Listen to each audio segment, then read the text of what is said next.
Hello. Let me know if you guys can hear me. Hello to Arid and Dr. Tenth and Tridale and Lord Wahoo and Duncan and HJ Fires and Nighthawk and Adam Fishkin and Treeman and Rockstock, and I think that's everybody for now. Hey guys, how you doing? Hey Andrea, can you hear me fine? Okay, great. Let me get to the scene here. And then transition. There we go. How is everybody? You guys have a good week or month or however long it's been? My week has been not insane, but quite busy. We had people over for like a few days. So I'm like recovering from that because you know, when you have people over, you're running all over the place and things like that. So I had that. I finished another contract with the studio. Is the music a little loud? Let me just check. No, it's fine. I finished another contract with the studio, and I don't know whether that has been made public yet, but I don't think so. So I can't like say, oh hey, I've been working on this. But I did that. I finished Mass Effect, and I had the like post-game depression for like a week, and it's very funny because like two other people, without me even mentioning it, two other people were like, oh yeah, you need a week to recover from that game's ending. So there was that. And what else? I started Baldur's Gate 3 today. I meant to start it last night, but I forgot. Well, I didn't forget that the game was 150 gigs big because I remembered I needed to free up that space on the laptop. But what I forgot was that you need to download the 150 gigs before you can play. And that's not something that happens instantaneously. So I had to wait for the game to download. So I only got to playing today. But otherwise, I can't even say like not much has happened because it just feels like it's been so busy. And then I looked again and I saw, oh no, it's almost the end of the month and I need to do the live stream and I'm running out of days. And I couldn't do it over the weekend because we had people, and I saw we had power tonight and I was like, we have power scheduled for tomorrow as well, but I am very scared of like relying on that remaining true for, you know, because it's like, oh, I'll schedule it for Friday because it's for the weekend. More people will be able to join and such, but I'm just like, you know what, don't risk it, because we had it once where the power went out. Like, we were told we were going to have power that evening, and then 5 minutes before the power went out, they were like, oh, by the way, the power's going out this evening. So I don't like leaving it up to chance if I can help it. Hope you draw Violet Parr from Incredibles.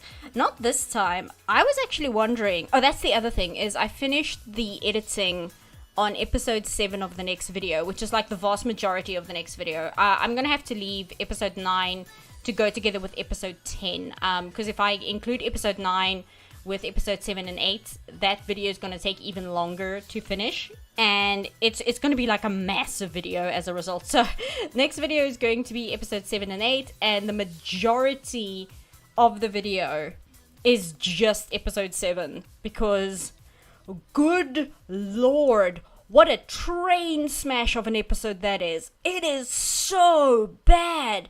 It's like one of those episodes where you have to like compartmentalize just how bad it is, because it hits you with so much badness all at once that some of it like just goes past you until you go back and you like really look at the episode and you're like, wait a minute. Not only does this also not make sense, but this is a massive problem that in any other show would have broken the entire thing, and I almost missed it because I was so distracted by all this other stuff that's horrible about this episode. But if you guys are not familiar with My Adventures with Superman, a character that's introduced in episode 7 is Mr. Mxyzptlk.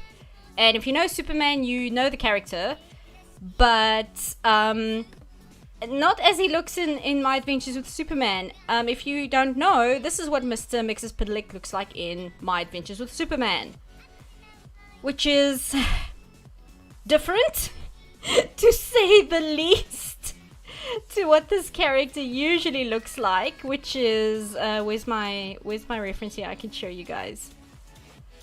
Where are you? M. Just hit M. Usually he looks like...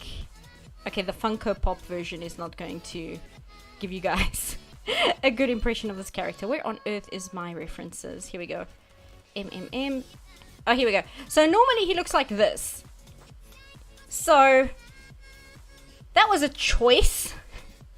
Just hold on, my Clip Studio Paint is freaking out. Okay, so that's what he normally looks like. And that's not the version they went with. Yeah, sorry, my Clip Studio Paint decided to minimize itself for a second there. But they decided to go with this design instead. So, you know, yeah, a bit of a difference, a little bit different. The staff was going full weeb again. Oh, you have no idea. Just like in episode 7 alone, like their heads must have been spinning. I'm sure there's a bunch of anime references I didn't even notice or didn't realize because I'm not familiar with the anime. Because they're it's not like a massive amount, but I think there's 5 anime references, including Mr. Mxyzptlk. Because Mr. Mxyzptlk, I mean, he looks almost exactly, he looks like a fusion of Wiz and, what's the other character's name? It's Wiz and, I forget which one is which. He looks like a Supreme Kai from Dragon Ball, and he looks like an Angel from Dragon Ball Super. He looks like 2 of those characters combined. Like, it's almost exact. I have a visual of it in the video when it goes up, which shouldn't be that long from now. Like, it is shocking. At first I was going to mention in the video that he also looks like a character from the Tenchi Muyo movie, but then when I saw the Dragon Ball characters, I was like, no, this is literally just those characters, just like mixed together. Are we talking about the Superman show? Yes. Hey, Sode. Hot take, I like the new look, but I'm confused why they dressed like a Dragon Ball character. That's the thing, like, it's not because I hate that they've redesigned a character, I'm just confused. I'm very confused by... Well, the thing is, I'm not confused as to why it's a derivative design that's extremely close to certain Dragon Ball characters. Like, I'm not confused as to why that is what it is. But the obvious answer as to why they decided to do that is extremely uncharitable and speaks rather ill of them as artists. So I'm like trying to think of reasons why they would do this that doesn't paint them as being creatively bankrupt. And that's why I'm confused, because I'm like, well, if you ignore the obvious reason why they would decide to do this, then I'm confused. Redesigns aren't always bad. No, they're not. I actually found some fan redesigns of Mr. Mxyzptlk, which I actually thought were very good and very well done. Somebody designed Mr. Mxyzptlk because they really wanted John Delancey to play him in a live action one, so they put him in like a tweed suit, which was really cool. And I thought that would have been cool. Obviously, I don't know if they'd be able to get John Delancey, but I like the idea.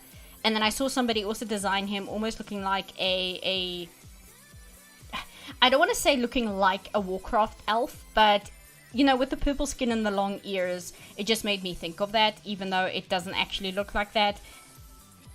Again, I'm going to show the visuals in the video itself, so I don't want to show too much on live stream.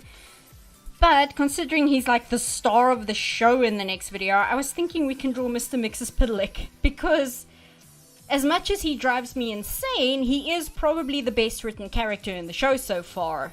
I guess, like, besides Clark is relatively well written in the show, like, consistently.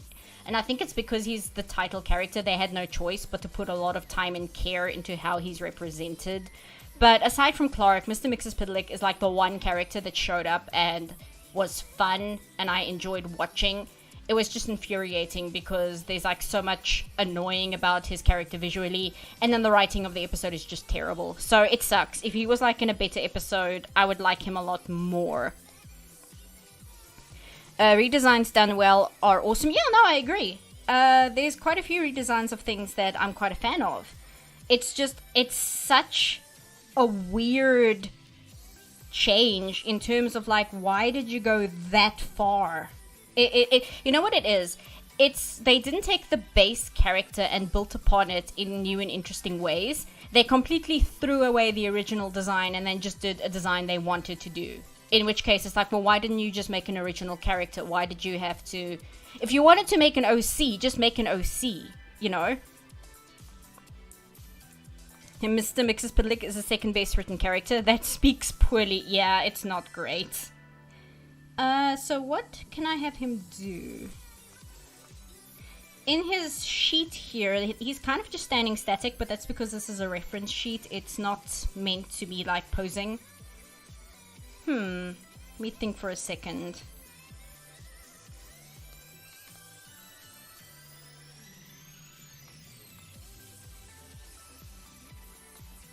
Oh, I know. Oh, that's way too big. I can have him just like...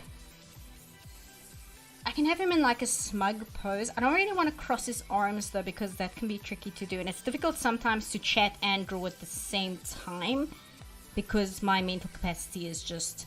It's not there today. I'm completely fried mentally. Here we go. I grew up watching Lois and Clark, The New Adventures of Superman. I wasn't even that big into superhero shows, but for some reason that one got me. I never really grew up with Superman media. I grew up with the original Batman cartoon, so that one is quite, not even just nostalgic, but I guess that one was quite big in imprinting upon me in terms of superhero media. I don't know whether we got like the Justice League cartoon. I know we got the Superman cartoon after Batman, but I think by that time my country had just gotten Nickelodeon, so we were watching like all the Nickelodeon shows which had been out in America for quite a while, but we were getting them and they were brand new, so we were like watching all that. And what else was 96?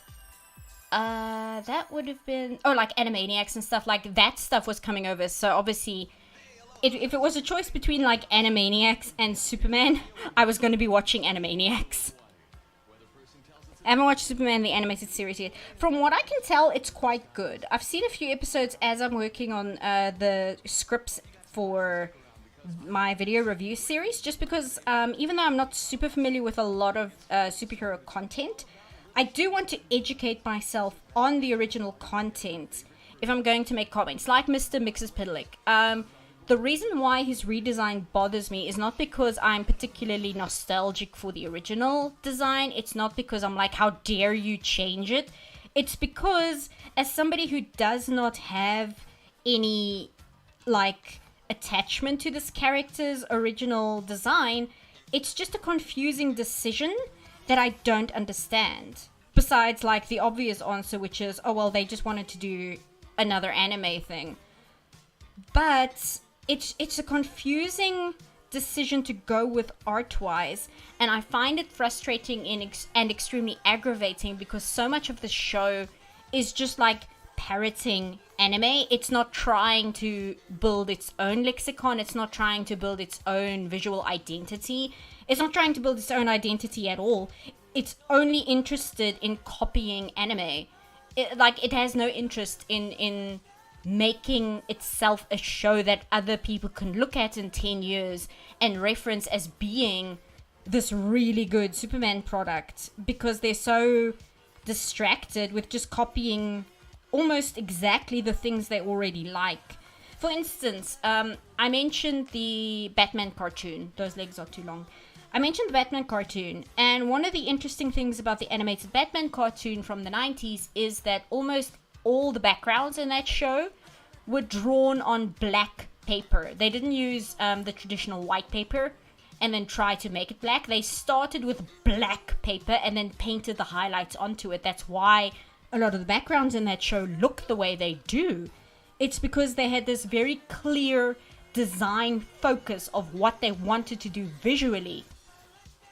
And something I like about the Batman cartoon, and I don't really see Batman media doing ever since, is in the Batman animated series, the time period is very confusing, because on the one hand, they have television and Batman has computers and he has all these keyboards and monitors in the Batcave to do all these high-tech things. but then all the TVs are in black and white, and all the characters dress like it's the 1940s, and all the buildings are Art Deco in design. So it's got this very interesting visual concept. Like they knew what they wanted to do with the show visually. They had a very clear focus of what they wanted the show to look like, the vibe they wanted to go with, and all of that. And as a result, they built this show that has a design and look that is completely unique and its own, which then other superhero media, especially in the animated frontier, looks to for inspiration, because it just had good, strong design. And My Adventures with Superman has zero interest in doing anything like that. All they want to do is reference anime they like, and as a result, they rob themselves the opportunity of making anything that's their personal voice. Like they're not expressing themselves, they're not expressing their artistic creativity, they're not expressing who they are as individuals, as creatives, because they're so focused on just copying what they like without any real interpretation. There's a good section of the video where I once again mentioned Sailor Moon as a comparison, but it's just shocking to me how instead of taking the things they like and analyzing what it is about those things they like, and then like translating it into an expression that comes from themselves, they just copy it wholesale, and they're so focused on like visuals and the superficial image of the things that they like that they don't really interpret it in any kind of way, or change it, or put it forward in a way that's different. It's literally just derivative. And that's what's so shocking to me about this show. Because I used Sailor Moon in the video. I was thinking of using Dune at first, but then I realized Dune wouldn't really make for a good comparison, because Dune is a novel, and I wanted to focus primarily on visuals, like visual design. I didn't want to focus on writing. So although there's a lot of things in Dune that are influenced and referenced by other media, specifically Lawrence of Arabia, because it's a novel, you can't really make that comparison in a way that's easy to understand when I'm talking about visual design regarding Mr. Mxyzptlk's character.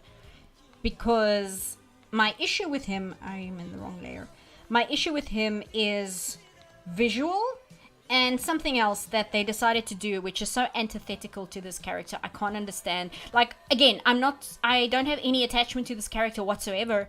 And even I'm like, why did you make this decision? Like, what part of you decided that this is the way you wanted to handle this character? I don't understand it. Oh, sorry. I think I might be catching a cold. That's the other thing. I was so tired after having people over. I didn't even run around after them so much. It's just, I guess it's because it disrupts your personal space a little bit. So you're a little out of sorts, but I think I might be coming down with a cold. Also, the weather is not my friend today. But yeah, because, again, I revealed this in the video, so this is a bit of a spoiler for the review. But again, I write a script for the review, so my thoughts are a little bit more ordered than me just talking off the cuff. But if you know Mr. Mxyzptlk, check this out. In the bio here, they describe Mr. Mxyzptlk as where is my square? Here we go. A fifth-dimensional being who built a weapon that can distort the fabric of reality. Now, if you don't know this character, his biggest thing is that he uses magic, because Superman is extremely vulnerable to magic, and you have this fifth-dimensional being who comes from a dimension where everybody can do magic, and he comes over basically just to fuck with Superman because he thinks Superman is interesting because he's got all these powers. So in this show, they just didn't make him magical. They just did tech. Again. Every single time with this show. Like, Slade is tech. Firebrand is tech. Banshee, Silver Banshee is tech. The Mist is tech. Parasite is tech. All of it. It's all just tech-based. And it was annoying before, but now they've taken like a character whose entire thing is the fact that he is a magical based being, which is it's the entire point behind his character. That's why this character exists in the first place. And they just decided to make it tech once again. It's baffling to me. I don't understand it. And I've read like interviews as to why they said they did this, and I'm like, that's not a good excuse. Give me a different reason as to why you did this, because your reasons are not good enough. I need a different reason because the one you provided doesn't make sense.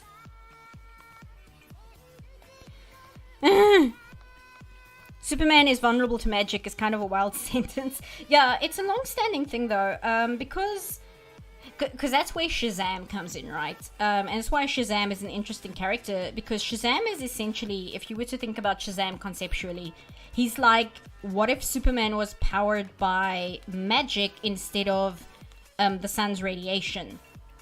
And that's why Shazam and Superman are kind of not even equal. I think Shazam might be stronger than Superman because he gets his powers from magic, so there's not much that Superman can do against it. And that's like a long-standing thing. That's been a thing since like the 50s or 40s. It's just like one of the things to do with his character. And a lot of like the villains and heroes who actually are strong enough, not even just to match him in power, but to just completely overpower him, are magic in design. That's why they're designed to be magical, because it's one of the things that Superman is completely vulnerable to. Well, because Shazam was just kind of made as a knockoff. Yeah, I can see that, but I think Shazam is interesting enough to be a character onto his own. I think Shazam is very interesting. But my point is, I don't understand why, out of every character in the Superman lexicon, you chose the character who is literally supposed to be like Rumpelstiltskin and comes from like a different dimension where everybody has magic, and then you're like, oh no, he invented tech, that's where he gets his powers from. And I'm like, but why though? I don't understand it. Why did you make this creative decision? Because it's a bad creative decision. If you change things and it was interesting, it'd be fine, but you changed things and made them less interesting and worse. And like, for what reason? I genuinely don't understand what the thinking is here. And like the reason that was given by the director or producer, it wasn't Josie, it was one of the other directors. He said that they wanted every single villain and thing that Superman and his friends face in the show, they wanted it to be directly caused and be reflective of Superman's past of coming from Krypton. And that's why all the bad guys in the show have tech, because it's all Kryptonian tech. That was the reason. And I'm like, but that's not a good enough reason. Why? That's not interesting. I don't understand why you made that decision. It's like, that's why. I'm like, that's not a good enough reason. If you're gonna change things, at least have good reasons for it, you know? There are lots of stories I watched where they change things drastically, and then you find out why, and you're like, oh, that's actually really interesting. For instance, Dragon Age. If you've ever played the game Dragon Age, elves in Dragon Age are not immortal. They used to be in the very far distant past, but they are not magical anymore. And the reason why they did this is because I forget what the exact lore is, but it was something to do with they lost touch with their roots, their cultural roots, partly because of their own mistakes they made, but mostly due to ethnic cleansing by humanity for religious reasons. Because humanity has this religion called the Chantry, and humanity wanted to basically push the Chantry religion onto the elves, who have a Dalish spirituality, which is typical elves, like nature worship and stuff. And there was a crusade against the elves in which a lot of them were completely wiped out, and they lost a lot of their history. And as a result, elves in Dragon Age are not immortal. They have completely lost immortality. And I'm like, that's a massive change to elves as we understand them. But it's done in a very interesting way. Like, that's a really cool and interesting concept. It's a really interesting change, because the idea is that even elves in Dragon Age who try and live in the wild and recapture what used to make the elves great, they don't have the historical resources to know what their history was, just because so much of it has been destroyed. So they're trying their best to kind of restructure their culture, but at the same time they're at a massive disadvantage because their entire culture has almost completely been wiped out due to ethnic cleansing. So it's a massive change to lore as we understand elves, because elves are almost always immortal, but it's such an interesting reason for why it's done, and it adds so much you can do with the story. It adds so much detail to the background and history of the world that this takes place in. It's really interesting. So it's not that I'm like against the concept of making changes. I don't understand why make such a drastic change for a reason that I just frankly don't find good enough. Love my lore knowledge. Yeah, it's the ADHD. I can't remember maths, but I can remember like Dragon Age lore. Not very well. I'm better with Mass Effect lore. Mass Effect lore I'm pretty damn good with. Dragon Age lore not as much, but there are little things I know about it. Like, when my brain finds something interesting, it'll hang on to that information with like an iron grip. But if it's something where I'm just kind of meh about it, I'll forget about it in like 5 minutes. I heard that they didn't even reference the Mxyzptlk saying his name backwards in my video. No, they don't. There's nothing with his name. There's nothing about saying his name backwards. There's nothing about his name having any importance to his character whatsoever. It just, they've taken away all of that and they've replaced it with nothing. It's like, oh, he gets his powers from tech now. And it's like, but why though? It's like, because we wanted everything in the show to go back to Clark and being from Krypton. And then it's like, but why though? I don't understand, but why? You can't just say, oh, we wanted to do that. And then I'm like, okay, but why did you want to do that? You need to give me more than just, we wanted to. Because there had to be a reason why you wanted to. You can't just be like, oh, we felt like it. You should see me when I get going in Dark Souls, specifically Dark Souls 1. I have not played Dark Souls 1. I do own it. Mostly because I always heard it was such a hard game. It's so difficult. And I'm one of those people where, unfortunately, if I die a lot in a game, I get discouraged. I don't have that thing where the more I die, the more I'm like, oh, I have to beat this thing. It can't keep beating me. Like, I don't have that going for me. I've got the thing where I get super discouraged and I just get like frustrated and aggravated if I fail like a good bunch in a row. So I kind of avoided the Dark Souls games because of that. I'll probably do better with them these days because I played Mass Effect this time. I went up to a higher difficulty than I usually do. So as a result, I did die a lot more than I usually do when playing it. And it was fine. It didn't bother me that much. So maybe now that I'm very old, I don't have that problem so much anymore. There we go.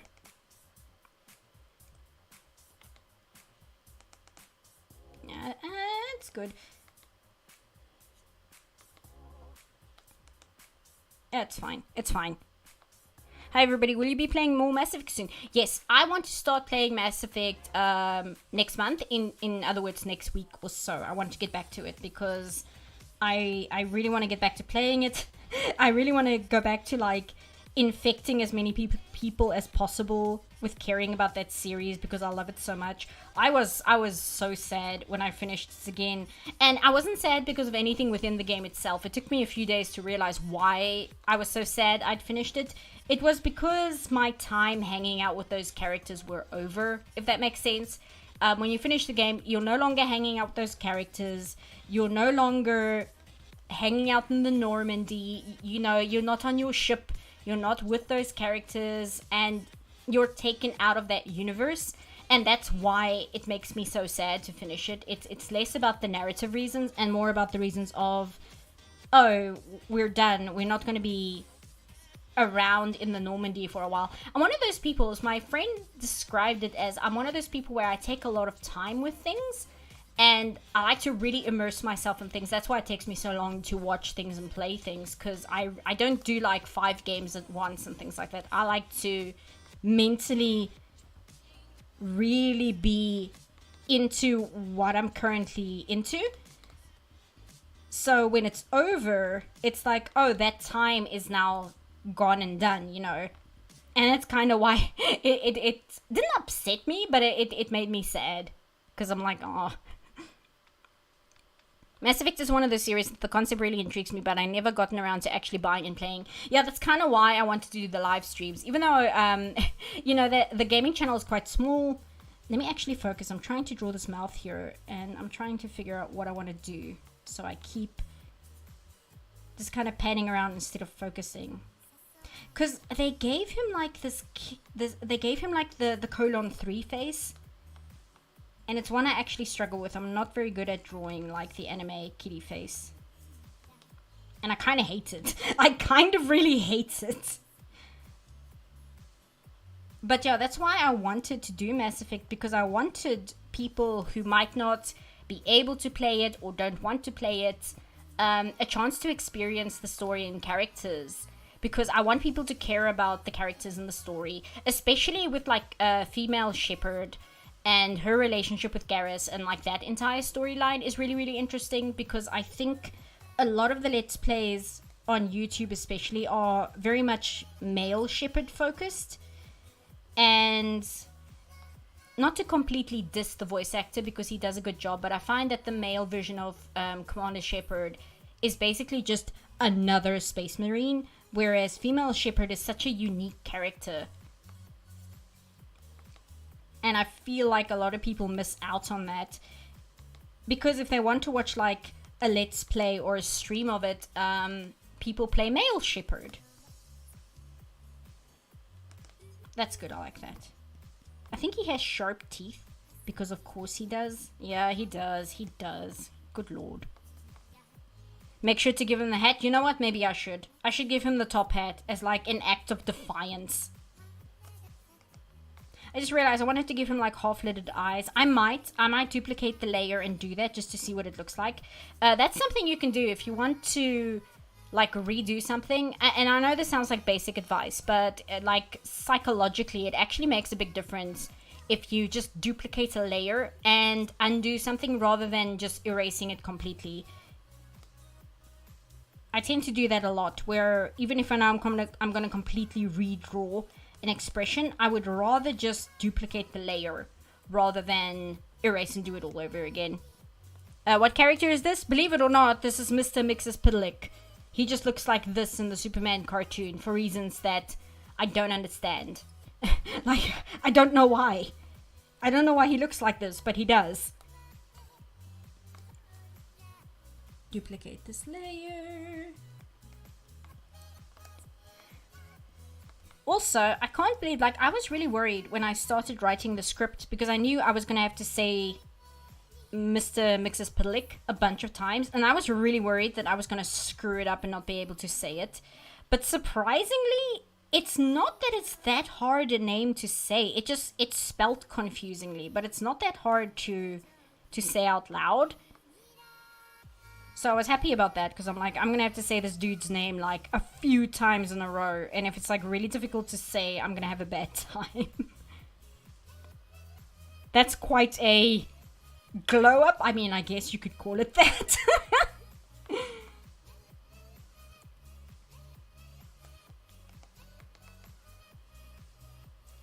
Like I said, it's just very strange to me.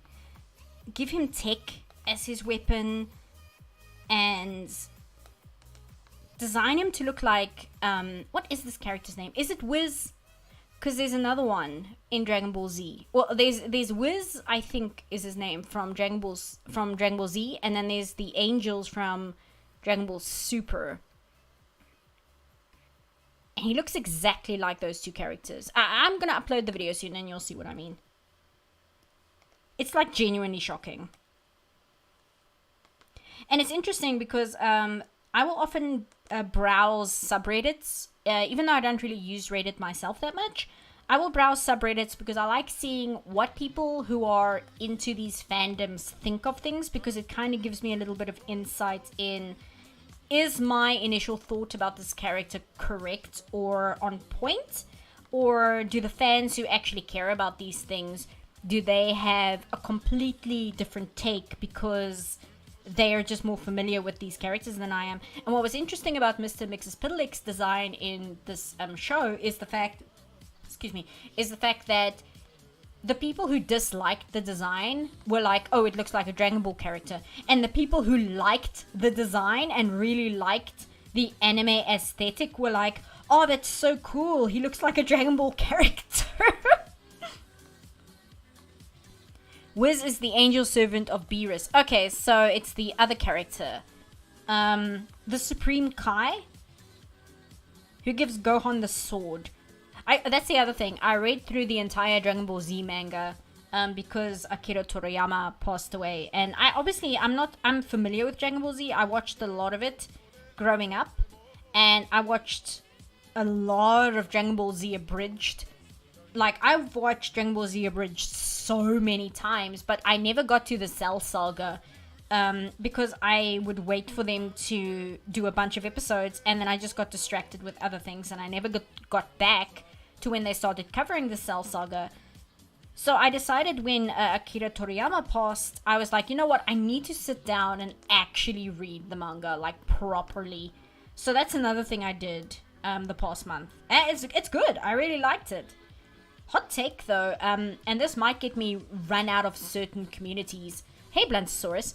But I actually liked the Majin Buu saga more than I liked the Cell saga. And not because it's better, I just liked it more. But I know that's like one thing where a lot of people will super disagree with me, because from what I can understand, like the Cell saga, that's the one everybody really likes. Like, people love the Cell saga. And I mean, the Cell saga is good. I just think I like the Majin Buu saga. I think I just enjoy it more. I still think the Namek saga is like top tier though. Yeah, so this arm, how I did this arm here is completely wrong. It should be like this. The duality of man. I'm just thinking of it again because my favorite character in Dragon Ball Z is Piccolo. And I was looking at the way that Akira Toriyama draws teeth in his manga, because usually when you do characters, you want to simplify teeth as much as possible, because it's one of the areas of the human face that is considered not very attractive, I guess. So they always tell you in, like, when I went to animation college, they told us to simplify teeth, because if you draw it too detailed, it's really off-putting. So I was looking at the way Akira Toriyama draws teeth, because even though it's very simplified, he gives teeth a lot more dimension than I usually see in manga. So that was quite interesting. But as a result, it means that I like know what Piccolo's fangs looks like. So when I see this character and it's like, did they give him fangs? Oh, of course they did. Of course they gave this character fangs. Also, you're thinking of Tapion. He was a movie-exclusive Kai who gave Trunks his sword. No, I'm thinking of... this is going to drive me crazy. It's the character where Gohan goes to train with this mystical sword that he pulled out of a rock. And he trained for a while because the sword was so heavy to get very, very good with it. And then the second he's figured out how to use it, like, he and Goku break it. Like, immediately they shatter the sword because they're idiots. And they're like, hey, let's try and cut this very hard material because it's this legendary sword. And then they try and it just immediately breaks. It's really funny. Shin, thank you. Yes, that was his name. Shin.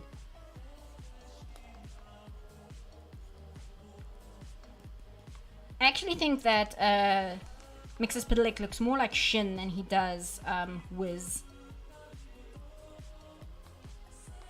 Like what you like and never apologize. Unless it's the thing I don't like, then pay with your life. Yeah, I'm like that too.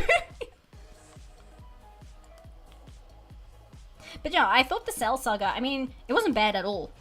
I like the Majin Buu Saga more. I like it because It is a little bit trollish, which I quite enjoyed.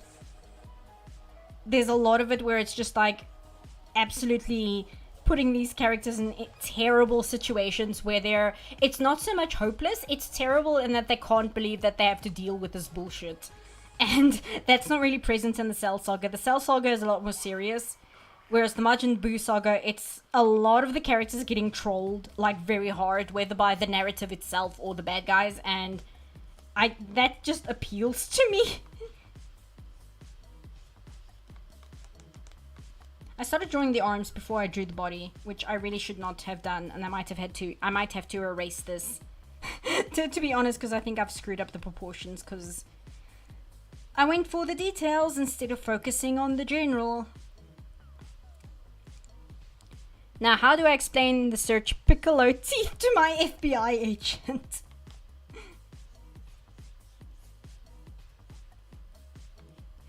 Have they also caught up with the abridged Cell Saga? I don't know. I need to check where they are. I know that they said that they weren't going to do, the abridged people weren't going to do the Majin Buu Saga. Just because I guess I didn't read the exact reason why. I know that a lot of people don't like the Majin Buu Saga, probably for the same reasons I like it, which is that it's kind of a big troll season. And it's kind of going back to Kiro Toriyama's more like comedic roots, like he did with Dr. Slump. It's more in line with that. It's not so serious, despite it also being about like the end of the world. There's a lot of jokes in there. There's a lot of like making fun of the characters and things like that. And a lot of people prefer like the Cell Saga, where it's like actual life and death situations, and it's super serious. And it's all about like certain characters completing their character arcs and things like that.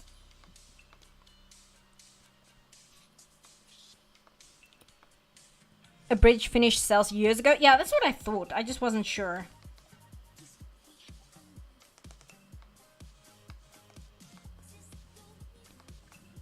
Oh, have I caught up? No, I haven't caught up with it yet. Like I said, I got distracted. I waited for a while for them to do more episodes, and then I got distracted with other things, and I haven't gone back yet. Because like I said earlier, I tend to get like very absorbed into whatever I'm doing. So I tend to take like an age to get to things as a result. The only reason I actually started Baldur's Gate 3 so soon after release is because I finished Mass Effect 3, and I needed like a game that I'm like, okay, well, I'm playing this next, so it's not like I don't have anything to play. I actually have like a very big game with a lot of similarities. I think it's even written in part by some of the same people, because there's a bunch of Baldur's Gate references in Mass Effect, especially Mass Effect 3. And there's a lot of like, I believe there's a lot of Mass Effect references in Baldur's Gate, but I'm not sure because I'm not as familiar with Baldur's Gate as I am with Mass Effect. But like for instance, in Mass Effect, you have the space hamster, which is literally a Baldur's Gate thing. You have Tali's drone is called Chatika, I think. I believe that's how you say it.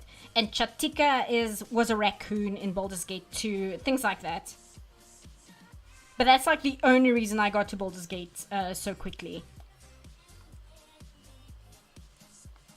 You love OG Dragon Ball, never was too huge on Z. That I can totally understand, because I actually do think that the art in Dragon Ball is a lot more appealing than the art in Z. I think that they're both functional for what they're trying to do. It's just like on a personal preference basis. I like the art in Dragon Ball a little bit more than I do in Dragon Ball Z. But I think the characterization is a lot better in Dragon Ball Z than it is in Dragon Ball. But also I'm super biased because, like I said, Piccolo is my favorite character, and I really enjoy like his arc in the manga. And I was very happy to see that Akira Toriyama very obviously liked Piccolo as well, because he kept him a relevant character throughout the entire manga. Whereas some characters he just kind of wrote out, so you never really see them again, or they just become so unimportant that they're barely in the story after a certain point. Yeah, it's better. I'll make a new layer for the arms so I don't screw it up again. How are you doing today? I am a little tired, but I'm doing okay. I'm tired because I was super busy for a few days, and I think I might be getting a cold. I'm not sure. I'm going to take like a bunch of medicine to make sure that doesn't happen. But otherwise, I'm doing good. I'm excited for the new project that we just finished with the studio. Mainly because it's a exciting thing to have on my resume. I was very happy to see that the short film I worked on last was made public so quickly. Because there are things I worked on before the short film that I posted on my community post that haven't been released yet. But like that short film was released quite quickly. And I was happy about that because that was like one of my favorite things to work on aside from Unicorn Warriors. That short film, I think, what is it called? It's called, let me just double check. Because I know who the client was. And I know that the main character in the short is called Nicolot, or Nico for short.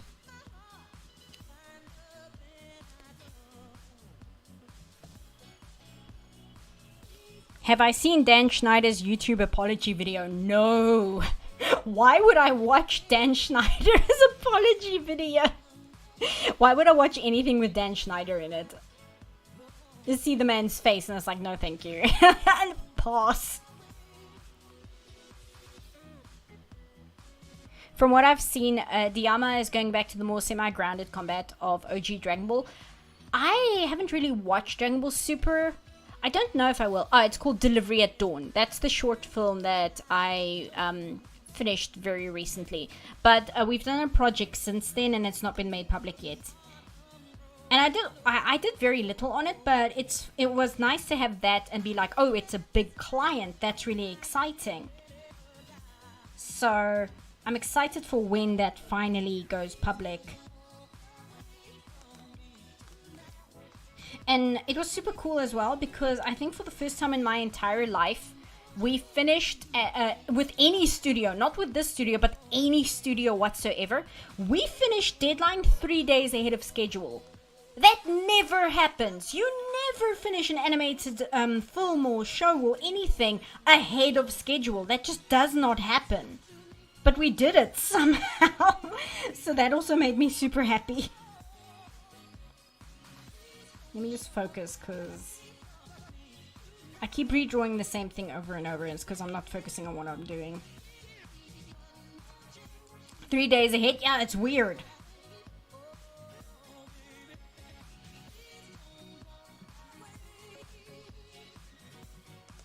Like the director of the client sent us like a personalized thank you to the studio I work with and everything. It was very strange. It's like, wait, what do you mean we finished ahead of schedule? That doesn't happen. That's not a thing.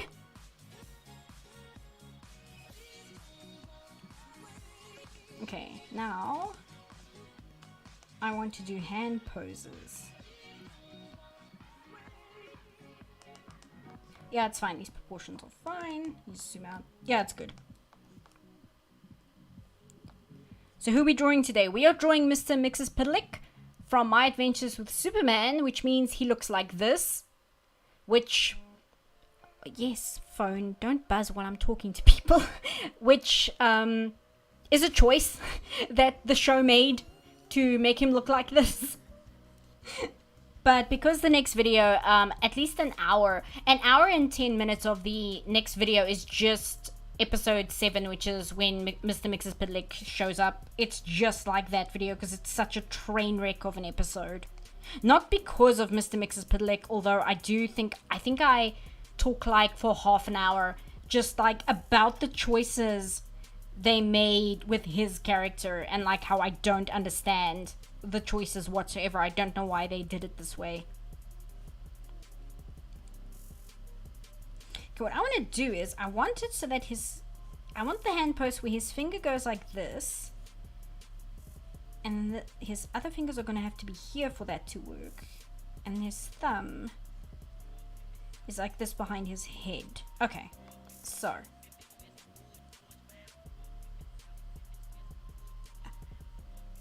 something in my eye. Out of curiosity, have you watched Chojin Sentai Jetman? I have not. I'm still watching Kamen Rider Kuga, which is really good. I really like Kamen Rider Kuga. It's very well done. That's a choice. I know he's been dead, but I miss Gilbert Gottfried's VA work on that character in the animated series. Yeah, I actually watched that episode for the video, and I mean, it's so weird to think that Gilbert Gottfried is dead. Like, it's like one of those actors where I remember learning that he'd passed away. I remember, hearing that, and I remember seeing that online, and yet when you hear his voice work in a cartoon or something, you're like, oh hey, that's Gilbert Gottfried, and then you remember he's passed away, and you're like, that doesn't make sense. What do you mean Gilbert Gottfried has passed away? That doesn't make sense. It's very strange to think that he's passed away. It's a very weird thing to think about. I don't know why, because there's other celebrities and famous people where it's sad that they passed away, but you kind of accept it. But it's just very strange to me to think that Gilbert Gottfried is one of them. And I can't explain what it is. Did the Dragon Ball movies get a theatrical release in South Africa? Because Battle of Gods and Resurrection F got a limited release here, while Super Broly got a nationwide release.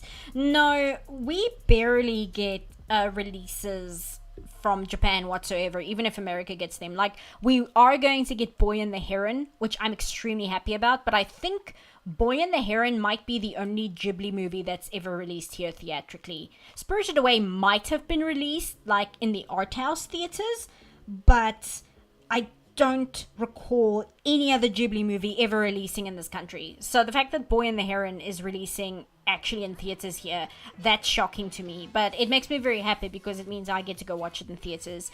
Even though I'm gonna have to watch the dub, it's okay. I'll just deal with that.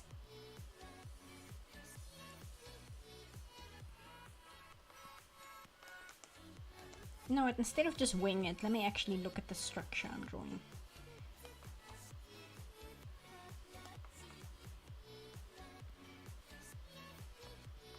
Well, I've got something in my eye. It's one of those days. What about the Pokemon movies? We did actually get Pokemon 1 and 2 in theaters. That is probably one of the only anime that's ever shown in theaters here. And I mean, it was the 90s and it was the absolute peak of Pokemon popularity. So that one, even though it's surprising, it's not as shocking to me. Sorry, sniff away from the camera. I don't want to sniff right in your ear. It won the animated movie Oscars, didn't it? Yes, but I think they need to order the film. They needed to order like the film reels well before the Oscars aired. Because we tend to get things a little bit late unless it's like a massive Marvel release. Those tend to get here at the exact same time as the Americas. But we tend to get things a little bit late. I don't know if it's because it's a little bit cheaper to get the films a little later and not the exact same release date as America. I think, if I had to guess. I'm not sure. Okay, so that's the hand pose.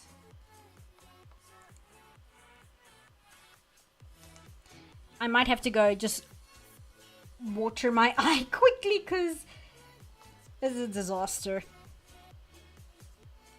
The theaters in my area gave that movie an IMAX movie treatment, but not Godzilla -0. I was so mad. I mean, good for Ghibli, but it's Godzilla, you know. I agree. Like, Godzilla, I would absolutely want to see in, like, IMAX. The last IMAX movie I watched, unfortunately, was The Force Awakens. But, as a result, I did not like The Force Awakens. I saw it in theaters. I saw it opening day. It wasn't a movie that I had other people's outside influences or opinions like change how I felt about it. And I remember sitting there in the IMAX theater, and it's an IMAX, so it's the best possible theater experience you could ask for. It's extremely good image quality, extremely good sound design. It's in 3D. Everybody's like hyped. Everybody's into the movie. You know, perfect conditions to watch the movie. So nothing influenced my opinion. And I remember sitting there, and it was after Rey had already been kidnapped.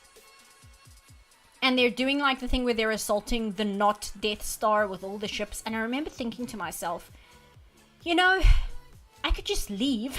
I don't have to sit here and watch this movie. I could go if I want to.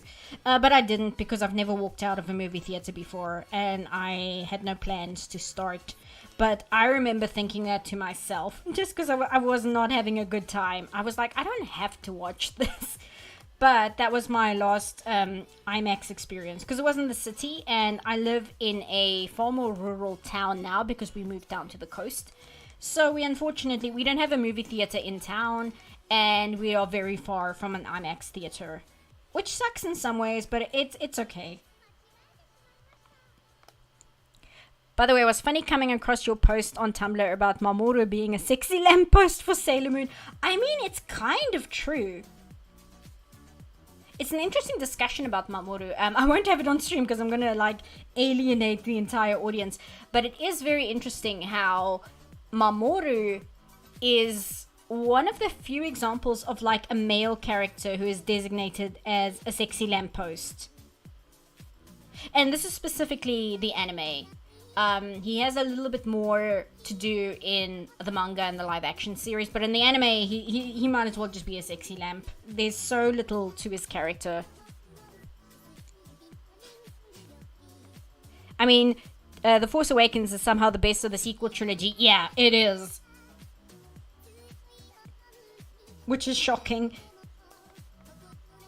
Just give me a sec, check. I need to go rinse out my eye, because now everything is watering because I've got something in my eye and it's bothering me. So just give me a sec. I'll be back in a second. Let me just mute the mic. I don't really have a... Do I have a be right back? I do. Okay, I'll be right back, guys. Give me a sec.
Okay, I'm back. Sorry, guys. I did not want to sniff in your ear. That's what it actually was. Because that, you can deal with a lot of things, but a streamer sniffing directly into your ear is not exactly a pleasant experience. I was like, no, let me just fix this. Okay, I'm turning my tablet on, so this is my computer, not yours. I'm glad I decided against watching episode 8 and 9 without knowing anything about the criticism. It just wasn't feeling it. Man, did I dodge a bullet on that one. That's kind of what happened to me.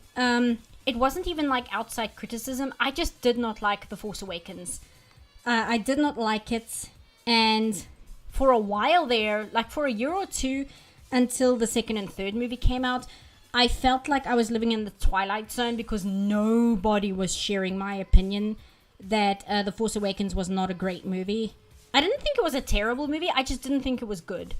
And in my opinion, even at the time, I thought that the prequels were better, even though they're also not good movies. And I was like, man, the prequels at least had stuff in them. They're not good, but they had stuff that are like mildly enjoyable. And I just did not like The Force Awakens, but it was one of those things you just kind of have to keep your mouth shut, because if you voice that opinion, you'll get like death threats. This hand might be a bit too big, because of course it is. It's kind of like the Morrowind thing. That's only changed recently after the release of Starfield, though, where I have for years asked people in general, why do people like Skyrim so much when Morrowind exists? Like, I genuinely did not understand it. Like, I wasn't trying to be like a troll or anything. That was like a real question I had. But after the release of Starfield, more people have become very more critical of the writing in Skyrim, both in terms of the narrative and the story, as well as the world building. And it's been such a bizarre state of being to live in, because it's like, I've been saying these things for years. I've been saying these things since the game came out, and everybody told me I was insane. And now you're all like, what happened? You know, you feel like you go to bed and then you wake up and you're in a completely different universe, where suddenly everybody woke up to the fact that Skyrim is just not that great a game. But I do understand. It's because Skyrim, say what you want, Skyrim is more fun to play than Morrowind in terms of gameplay. I'm just somebody where, you know, the only reason why I played Mass Effect at all was because I enjoyed the story and world building. Shooters are not my genre, but I played it because I like the story. I'm somebody where I will like learn a game style which I've never played before if the story is good. But there's a lot of people where they're not willing to do that. They want to play a game for the gameplay first and foremost. And Morrowind has a more robust system, but it's a lot more difficult to kind of wrap your head around. And a lot of people have told me they like Skyrim because you can just boot it up and play it, right? It doesn't require the like flowchart mentality that Morrowind requires. And I'm like, you know what, that is fair. And I do think that's a valid point, because Morrowind's combat especially is so obtuse in how it works. I roughly understand how Morrowind's combat works, but I still don't really, because Morrowind's combat system is based on old school D&D. So every time you swing a weapon, the game rolls a dice to see if you hit and how much you hit for. But that is also, it also factors in what your stamina level is at that point. So if you're fatigued, you are more likely going to miss. So it's doing all these calculations every single time you swing your weapon. And a lot of people who go from like Oblivion to Morrowind or Skyrim to Morrowind, they think that the fatigue meter only means you can't run. They don't realize that the fatigue meter actually factors into whether or not you can hit the enemy. But you can't argue against the fact that it still means you sit there and swing your weapon 50 times in a row and you don't hit anything. It's like, I can't argue with that. That is a thing that happens. Okay, I think I can start on his clothing, actually. Yes, I can. Okay, cool. Out of curiosity, what are your opinions on that criticism of Starfield? I'm not entirely sure what you mean, because there's so much criticism on Starfield. Like, there's so much just not going for that game. There's so much of it that's just like, oh, this is bad, and this is bad, and this is bad. There's so much wrong in that game. Like, the two biggest criticisms that I've seen is, first of all, the writing is trash. Second of all, the world building is borderline non-existent, and what world building there is just uninteresting and boring. And the other thing is that because a lot of it is generated, there's nothing to do. So many of the planets just have nothing to them. And it's one thing to walk around Skyrim and admire the view and have things happen that you can do and side quests and stuff. Whereas in Starfield, a lot of Starfield is just empty planets with nothing to do on them. So it depends which criticism you are speaking about, because I have heard people talk about the lack of content and the writing on like equal levels as to why they don't like Starfield. Like I haven't heard people complain about one more than they've complained about the other thing. It seems to be about equal in terms of what people don't like about it. Any thoughts on Tyler? She just released her album and it's getting a lot of attention here. We haven't gotten much South African music since, I don't know, Dave Matthews or Miriam Makeba. You know what? I'm not sure because I don't listen to like... How can I say this and not sound like an asshole? How do I say this without sounding like just a complete snob when that's not what it is? Okay, the music I listen to is power metal and like synthwave and more soft music and like weird non-genre matching music made by like puppy girl trance women who make like throwback 90s trance music, like club music. Like that's what I listen to. So if you're asking me about any kind of celebrity whatsoever or any person who's made music, I would be like, I don't know who that is. I'm sorry. They could be like the biggest pop star on the face of the earth and I'd still be like, I'm not sure who that is. I knew Starfield would fail. Ever since that hot mess of a release of 76, I told myself and my friends, surely Bethesda wouldn't fuck y'all again. The thing is, right, when I was a teenager, an early teenager, me and my brother were giant fans of Morrowind, right? Huge fans of Morrowind. So we were waiting for the release of Oblivion. Like, we were waiting and waiting. And honestly, it wasn't that long between Morrowind and Oblivion. But when you're like a young child, like 2 or 3 years feels like an eternity. So we felt like we were waiting forever for Oblivion to come out. And then Oblivion came out.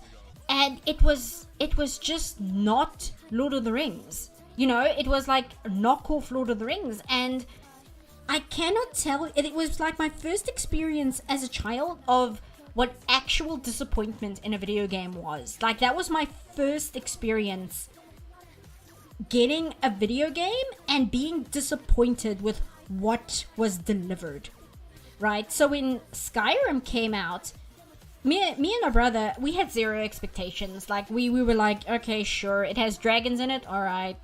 You know, like, we weren't hyped for it whatsoever. And then it came out and we played it and we were like, yeah, this is about what we expected.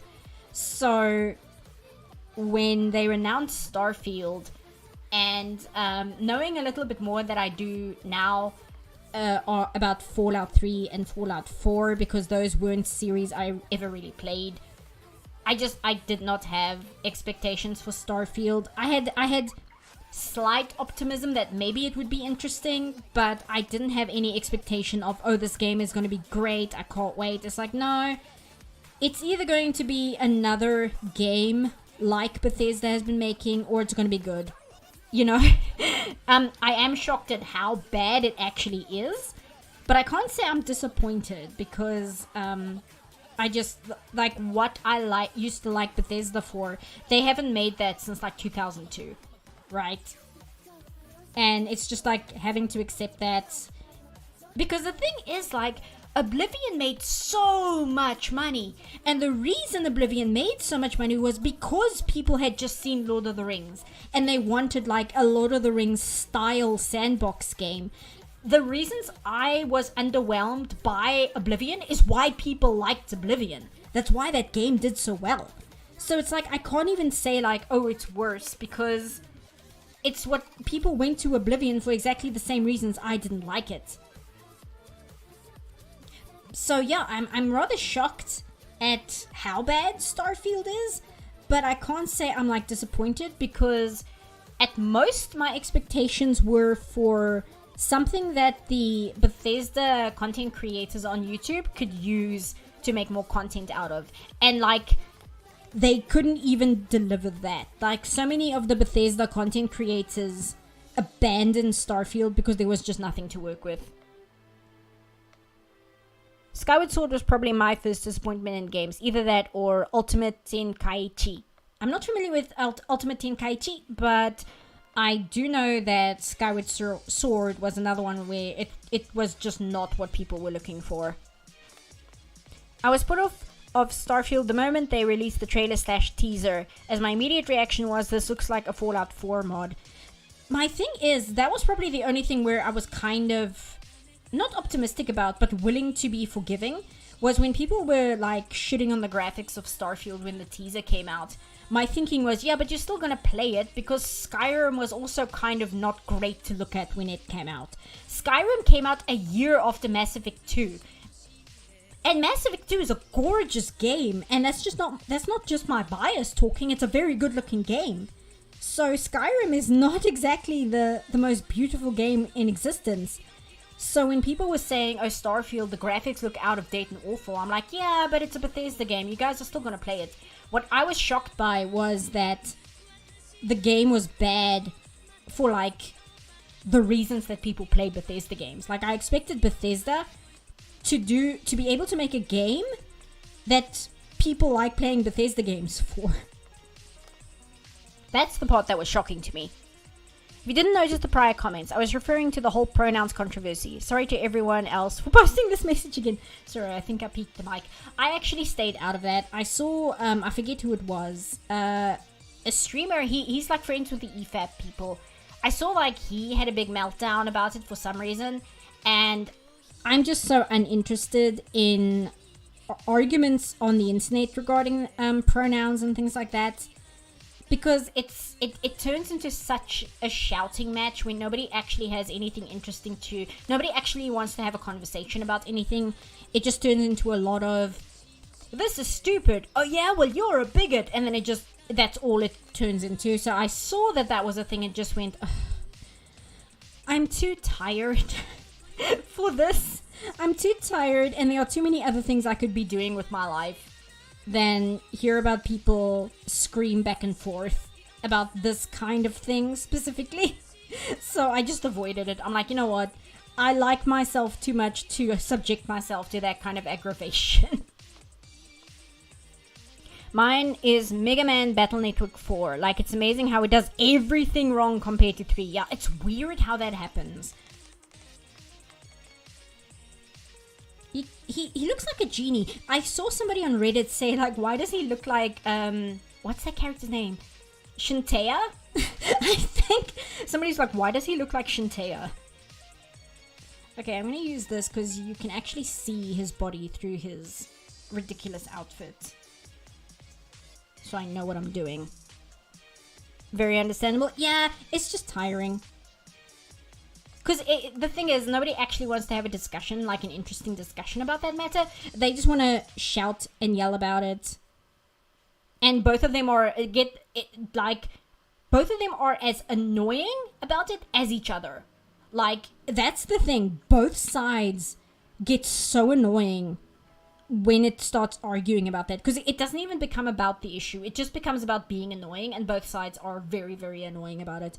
Like, a big thing that turns me off, and I don't know why YouTube keeps recommending these videos to me, is like people who complain about quote-unquote wokeness. When I see people use the word woke in their title, I like immediately become disinterested, because they're just as annoying as the people who scream about bigotry and things like that. Like, they're all just about as annoying as each other. And it's funny because the people who use words like woke in their titles, they will be the ones who like say, haha, you're getting triggered, haha. You know, they're the ones who use words like that. Like, it's funny to see people get like really upset, but then they respond with the exact same amount of, like, for lack of a better word, triggering as the other side. Like you say one word and it's like a sleeper agent getting activated, and they just like it, you know, they immediately go into like their biases and they'll just scream and rant about that just because you mentioned like a singular word. And it's like, all right. I don't feel like having this conversation. It's so boring. Because that's the thing, it's not like it's not like infuriating, it's literally boring. It's the only way I can describe it. I can feel like the energy leaving my body when that kind of arguing starts. It's very hard to describe because it's not like moral outrage. It's literally like boredom is the closest I can use as the emotion it causes in me. I don't know if you guys understand what I mean. Like, you feel like you just sink in your seat and you're like, oh, okay, there, go off, I guess. Like, you know what I mean? It's that emotion. Complaining about wokeness, even though most probably know anymore what it actually meant with being woke. That's the thing. Like, my friend said to me, she would like to ask some of these people to define what they feel that word means. Because it's like the word Mary Sue, where it's such a conversation killer. It's such a buzzword that people will use the word and just assume you know what they mean, and they won't actually engage with the conversation or the topic beyond that. Because they're like, oh, it's this word, and that'll be it. Like, they won't dissect what they mean. They won't go into detail about what their thoughts and feelings actually are. They will just use the word, and they're like, it's this word, that's why it's bad. And then the word might have a completely different meaning to them than it does to other people. But they don't discuss what their interpretation of the word means. So it just becomes this giant soup of arguments where nothing is actually being said. Deep sigh. Yeah, exactly. It's like, this is why I like the long man approach. If you can actually explain your position, you can actually talk about the argument itself rather than anything around it. It's kind of why I like them too. Like, a lot of the EFAP guys, I don't always agree with their opinions on things. And some of them I do find that they might have perspectives about life in general that I don't agree with. But they present their opinions in a way where they actually want to discuss things. So even if I don't agree with their takes, at least the conversation is happening. At least there is a conversation happening where they're explaining their point of view. And that's also why I quite like their podcast, because even if I don't agree with them or I feel that they have a completely different take to me, they are at least explaining their point, and they're explaining it in a way where it makes sense to me, where even if I don't agree, I can be like, oh, okay, I understand why it comes across that way to you. For instance, I haven't watched them make a dedicated video about it, but I know for a fact none of them really liked the Barbie movie. And I really liked the Barbie movie, but hearing them just kind of offhandedly mention in other videos that they disliked it made me sit down and kind of analyze why I liked the Barbie movie.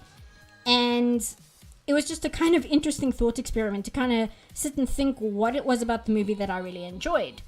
And thinking about it kind of reinforced why I appreciated that movie. You know, like hearing somebody criticize it and making me think about it made me gain a better appreciation for it, because I actually had to think about what it is about that film I like. And in my case, what I liked about the Barbie movie is I liked that it was a comedy that had the pure intention of being a comedy, because so often these days Marvel movies have kind of taken over the role of comedy movies. They, you know, a Marvel movie isn't just a comedy, but it has to do all these genres at the same time almost. It has to be an action movie, it has to be a comedy, it has to be an adventure movie, it has to be all these things. And it's kind of gobbled up a lot of space where you don't see like straightforward comedy movies anymore. And I realized that was one big reason I enjoyed the Barbie movie, is because it's a comedy and it's not trying to be anything else. It's just trying to be a comedy. And the comedy is very absurdist. Like, it's very ridiculous and stupid. It's well written, but it's like stupid jokes. That's another reason I really liked it, because that's my sense of humor. I really like silliness. I really like really silly, stupid humor, if it's done in an intelligent way. Like Bill and Ted's Excellent Adventure is a good example of that, where it's it's stupid, but it's really, really well written. It's so clever in how it's written, even though the jokes are so stupid. And I found that the Barbie movie kind of had that as well. And then I just have a soft spot for comedies where they have something that hits you in the heartstrings as well, because it has a kind of sincerity to it, which I really like. The Lego movie had the same thing going for it. And the Barbie movie has that right at the end with the character of Ruth and Barbie. And like that moment between Ruth and Barbie, I really liked. Like that's kind of what sold the movie to me. And then the other reason is like the song sequence of I'm Just Ken. That might have been built in the lab to specifically appeal to me personally. Like everything about that song number is something I like. Whereas I felt like if they removed the song number of I'm Just Ken, I would not like the movie as much as I do. So hearing the EFAP guys just say like, oh, they did not like the movie, they don't understand why people like the movie. I think it was in the Madam Web video, they just mentioned it offhandedly. It made me think about, why do I like the Barbie movie? And that was my reason, that after I thought about it for a while. And I realized it was fun to think about because I like the movie. So it's fun to think about the movie and kind of think like, why do I like it? Oh, because it's got all these cool things in it that I think are really, really fun and really enjoyable. So, you know, just because somebody dislikes something, if they can explain why, it might make you just kind of realize, give you better appreciation for why you like something. Whereas using buzzwords like, oh, it's woke, that's why it's bad, that doesn't give me anything. It doesn't give me anything to work with. You're not convincing me of your opinion. You're just kind of coming across as annoying and unable to express yourself properly. Guardians of the Galaxy has a similar approach. Yes, that's also why Guardians is like the only Marvel movie that I was still watching. I stopped watching Marvel around the very first Avengers movie, simply because I was like, oh, okay, that was cool, I'm done now. But I kept watching the Guardians movies for the same reason, because they've got that same thing going for them.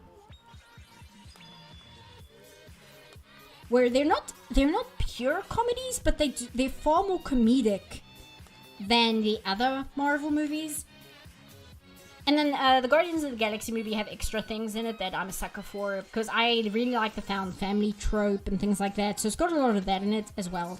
Anyway, my point is, even if I disagree with somebody, if they can explain their point in a way that makes sense, I would much rather prefer that than just using like buzz terms and like political, like topical words and political words to shorthand what it is they dislike about something. Because I'm like, you're not actually saying anything. You think you're saying something, but you're not. You're just using like shorthand where you're like, I don't need to explain why this is bad because I used this buzzword. And it's like, alright. And then, like I said, and then it just devolves into arguing, and it's like, ugh. I actually care about movies, and I actually care about film discussion. Like, I actually care about these things, so I would prefer it if people, like, actually talked about them, instead of just, like, yelling buzzwords back and forth. It's really tiring. Speaking of comedies with some heart dashed in, I recently watched Bullet Train with a buddy of mine. That movie is so much fun, and really good cast in it as well. I'm not familiar, I'm gonna have to watch that. Did you ever see Accented Cinema's video about how mainland Chinese horror movies are crippled by censorship? It's one of the most interesting film videos I've seen on there. I have not. I have seen a few of Accented Films videos. I've not watched that one. I don't know whether I would, because censorship is like a topic that like genuinely upsets me. It like when I hear about censorship happening and things like that, that's like something, it literally makes like my blood pressure rise and makes me like highly anxious. So I tend to not talk about it, because it's not something you can pretend doesn't happen, but it is a topic where I'm like, it's difficult for me to engage with, because I find the concept of censorship so upsetting as an artist, if that makes sense. Like, I am very much anti-censorship in all forms. Even if I dislike something, just because I dislike it doesn't mean that I feel it should be censored or just not exist. Like, I hate that mentality. So I don't know whether I'd watch that video, because it would just drive up my anxiety and put me in like a very bad mood. But Mxyzptlk, says the disingenuous critic, everything that was good about Barbie was retconned to please Gen Z. Therefore, by liking it, you're being too pandering. Yeah. See, it becomes the soup of words. And it's like, dude, I just thought the movie was funny. The other thing is, as well, is I'm an animator, right? So Barbie, it's a movie with like super bright, in your face visual design to it. And that's also another reason I liked it. Just because, again, I like cartoons. So this movie is essentially a live action cartoon in the way it actually matters. So I enjoyed it because I enjoyed the art direction. Even though it's not like the greatest art direction, it's a kind of art direction I enjoy. So that's also like part of it. To be fair, when people use buzzwords, it's usually because they assume their definition is the same as the people listening, so they don't think they need to define them. And obviously you wouldn't feel you need to define every word in your argument. It's true, but then that starts a problem of like, you just assume that your definition of the word is the same as everyone else's with the buzzword, and then it might not be. And then you get like this big problem. Who are we drawing today? We are drawing Mr. Mxyzptlk. At least the way he looks in the My Adventures with Superman show, which is quite the choice. Which I'm very confused by. What is it? Does he just have like little asterisk shoes? Yeah, he just has little Toriyama triangle shoes.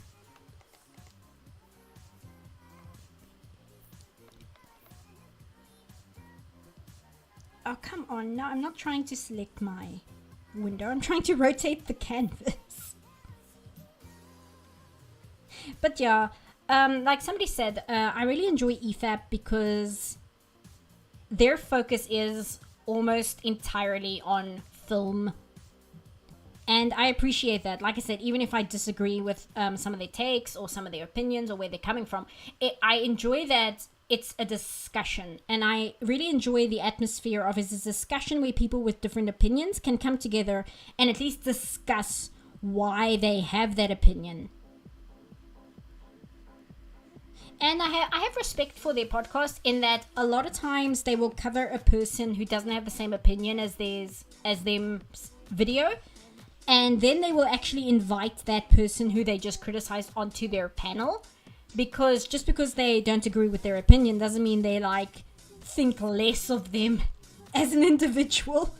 I was just watching, I'm watching their cover of the She-Hulk TV show because of reasons I don't know. I think I just needed background noise. And it was interesting because they brought on a content creator whose video they criticized because they had a different opinion as them. And the dynamic was really cool because they agreed on a lot of other things. So it wasn't like they just thought this was like a really stupid person with a terrible opinion. They just disagreed with her on something. And it didn't mean that they hated her or they like, don't watch this person because her opinion is bad and wrong. No, they were like, oh, we didn't agree about this. That's fine. People don't always agree about things. And I just appreciate a discussion where that can happen, where people can just kind of like talk without it devolving into arguments and screaming and things.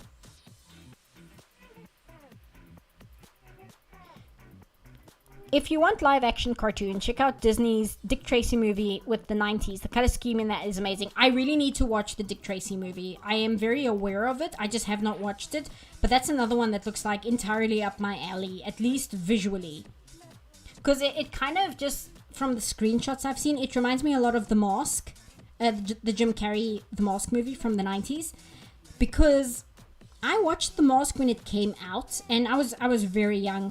So I kind of took it at face value, but I rewatched it recently, and there's so much like tongue-in-cheek humor in that movie that just completely went over my head, which is so cartoony, but like in a really black comedy kind of way. Because like Stanley Ipkiss, he invites his date, I forget her name, the female character, he invites her on a date to like look at the glow over the toxic waste dump outside the city. It's really messed up. Hey Pufferina, first time catching a live stream. Got interested in following you after seeing some of your Mxyzptlk comics somewhere. Thanks for making great content. Oh, thank you. It's so weird. It's the Mxyzptlk comics of all things. But hey, that's great. And I hope I am at least somewhat entertaining. My live streams tend to be a bit chaotic, but I feel in an enjoyable way at least. So that's something. The Dick Tracy movie has flaws, but the production design was spot on. That's kind of what I heard. But I think like that era of movie making, I tend to be a lot more forgiving if the visuals do it for me. It might be simply due to nostalgia, but I do find that I can handle a lot more nonsense, even if the movie isn't good, than I would like a more modern movie. Because like even Waterworld, which is a terrible movie, Waterworld is so bad. I've seen Waterworld more than once, just because of the time period it was made. And I'm like, I can watch Waterworld. It's a terrible movie, but now I can watch it. Okay, so here's Genie. This flap of fabric, I'm actually not gonna be able to see it at all. So it's literally just this part up here. Objectivity versus subjectivity in media is a very complicated topic. Yes, but see, that's why I really enjoy discussion about it, because it's a complex discussion, and it's a very interesting topic, and it's something I'm genuinely passionate about. So it's something where it's a complex issue, but that's exactly why I like it, because there's so much you can talk about. There's so much you can never really meet consensus about.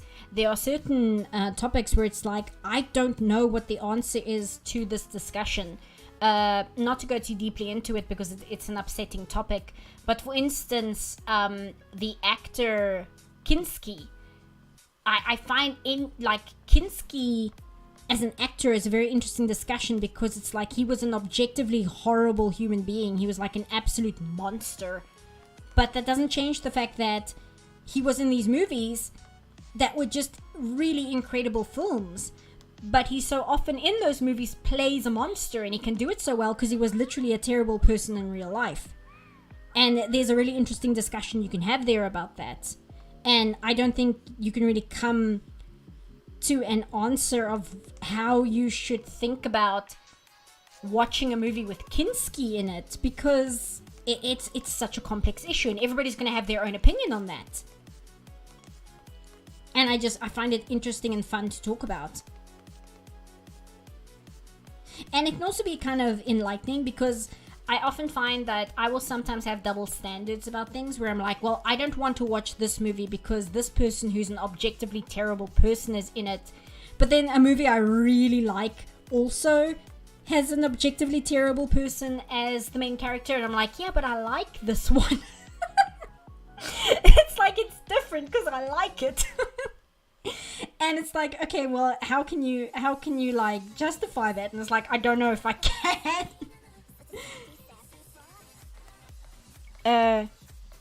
Sorry, I'm just catching up with chat. My 80s nostalgia hasn't crumbled too much, in part because at a concept level, the writers in Hollywood were consistently laying strong foundations. I guess so. I do think there is some really terrible things that came out of that era as well. But I do find that even the terrible, terrible films of that time period were at least interesting conceptually. Like, there was at least an interesting idea happening there, even if the film is absolutely garbage. And I think that's what makes YouTube channels like Red Letter Media so fun to watch. Because even if they're watching an absolute garbage pile of an 80s movie that was like straight to video, nobody cared, there's absolutely nothing redeemable about this movie. If it was made in the 80s, it's still kind of enjoyable to watch, just because of the time period it came out in. So this cape's gonna do that. Okay, so I can just erase this. It's gonna go up there and it connects there. Okay, that makes sense. Just making sure that I understand what I'm doing with this cape's form. Have you read the Dan? I'm not sure what that is. What? That was a hell of a phrase to come into. Yes, welcome to my stream. Where it's very flow of consciousness.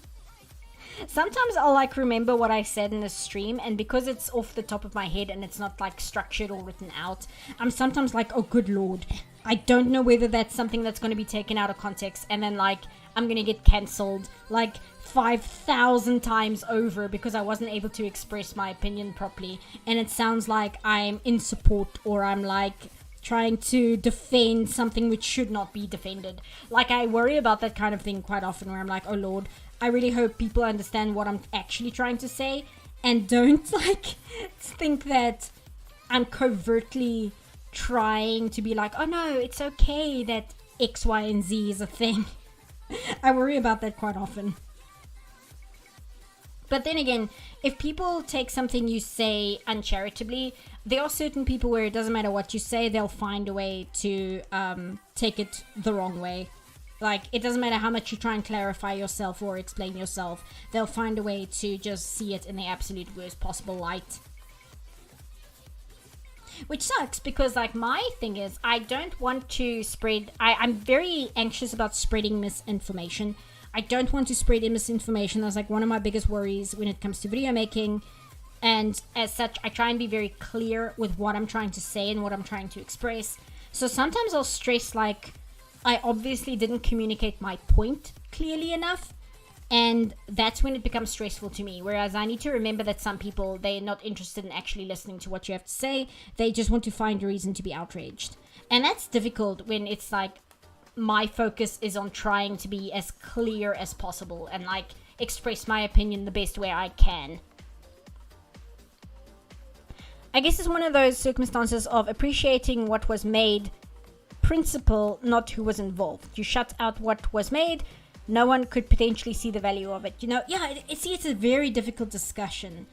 And it's one of those things where I really try and take it on a case-by-case basis. But I also notice I do have biases and double standards. And it's like something you have to sit with and you really have to try do some soul searching about, you know. Or you have to accept that perhaps you can't have perfect taste. I don't believe that there is such a thing as having absolutely perfect taste. And one just has to accept that you are going to have certain biases.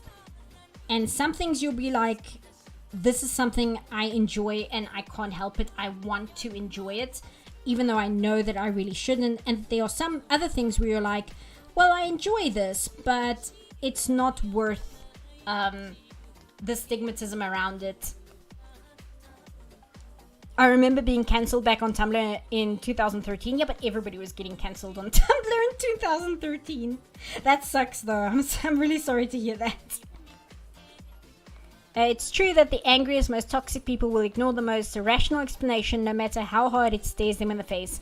I learned this the hard way when dealing with IRL crusaders. Ugh, yeah. It's just difficult because I am somebody, like I said, I am somebody where I want to communicate my point clearly. And I get stressed out because I'm like, oh no, did I mess up? Did I not explain myself properly? Did I say it the wrong way? You know, things like that. In a weird way, because I don't have like self-esteem issues. It's weird because it's like I worry about the way I express myself sometimes, but not in a way where it's like self-esteem impacting. It's just like, was the communication clear?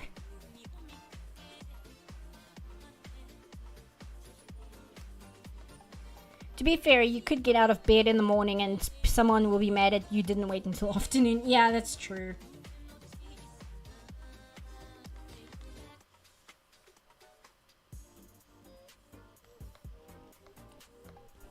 Riley of Art Project fame once told me to KMS on Tumblr. That was just a rite of passage.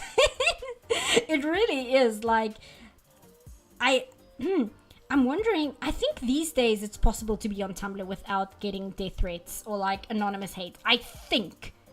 Because all those people went to Twitter. So, those people kind of hang out on Twitter more. There are still some of them on Tumblr, make no mistake, but I think getting anonymous hate messages is a lot less frequent than it used to be. Because yeah, back in the day, it's like, oh no, welcome to Tumblr. It's like, hey, you got your first hate message, congratulations. Those that will understand you will understand what you mean, just not everyone. Yeah, it's difficult. Taste is allowed to be different from self-esteem.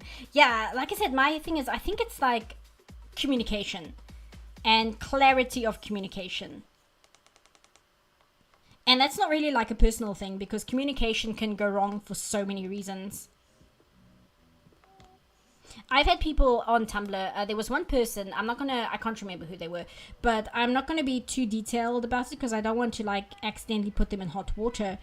But I remember I posted some photos that I found of soldiers in Vietnam, and it was specifically how they decorated their helmets.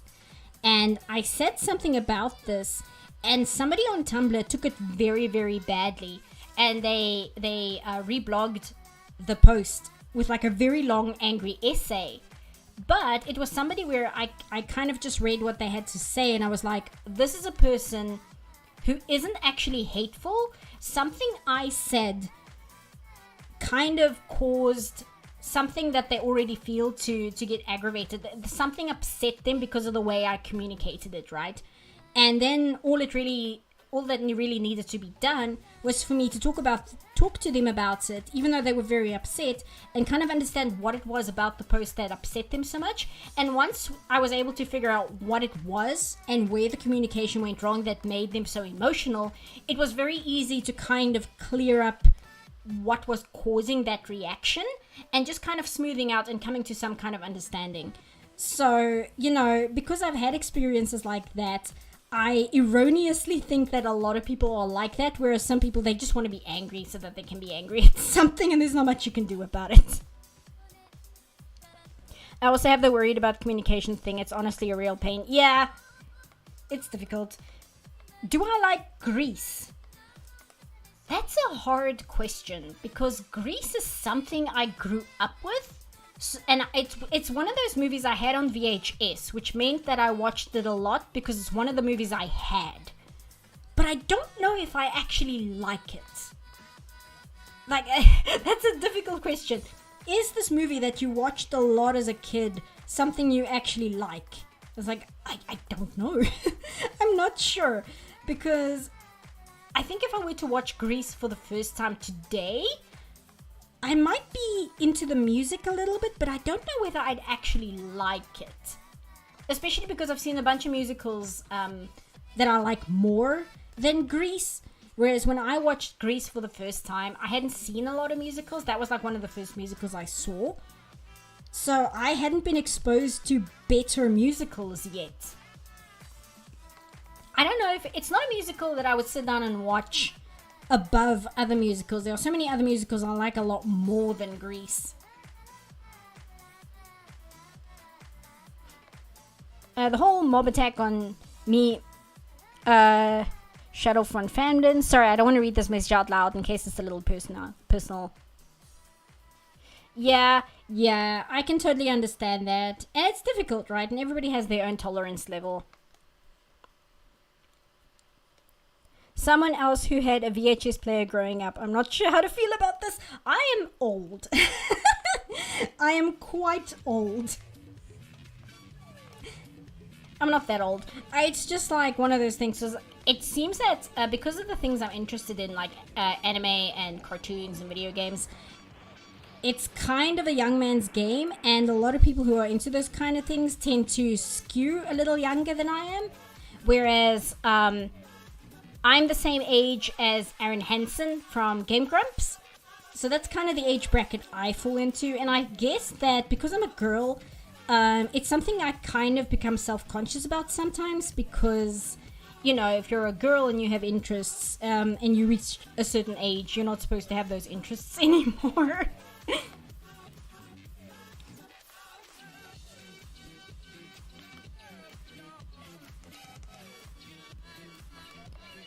The VHS player kid, let's go!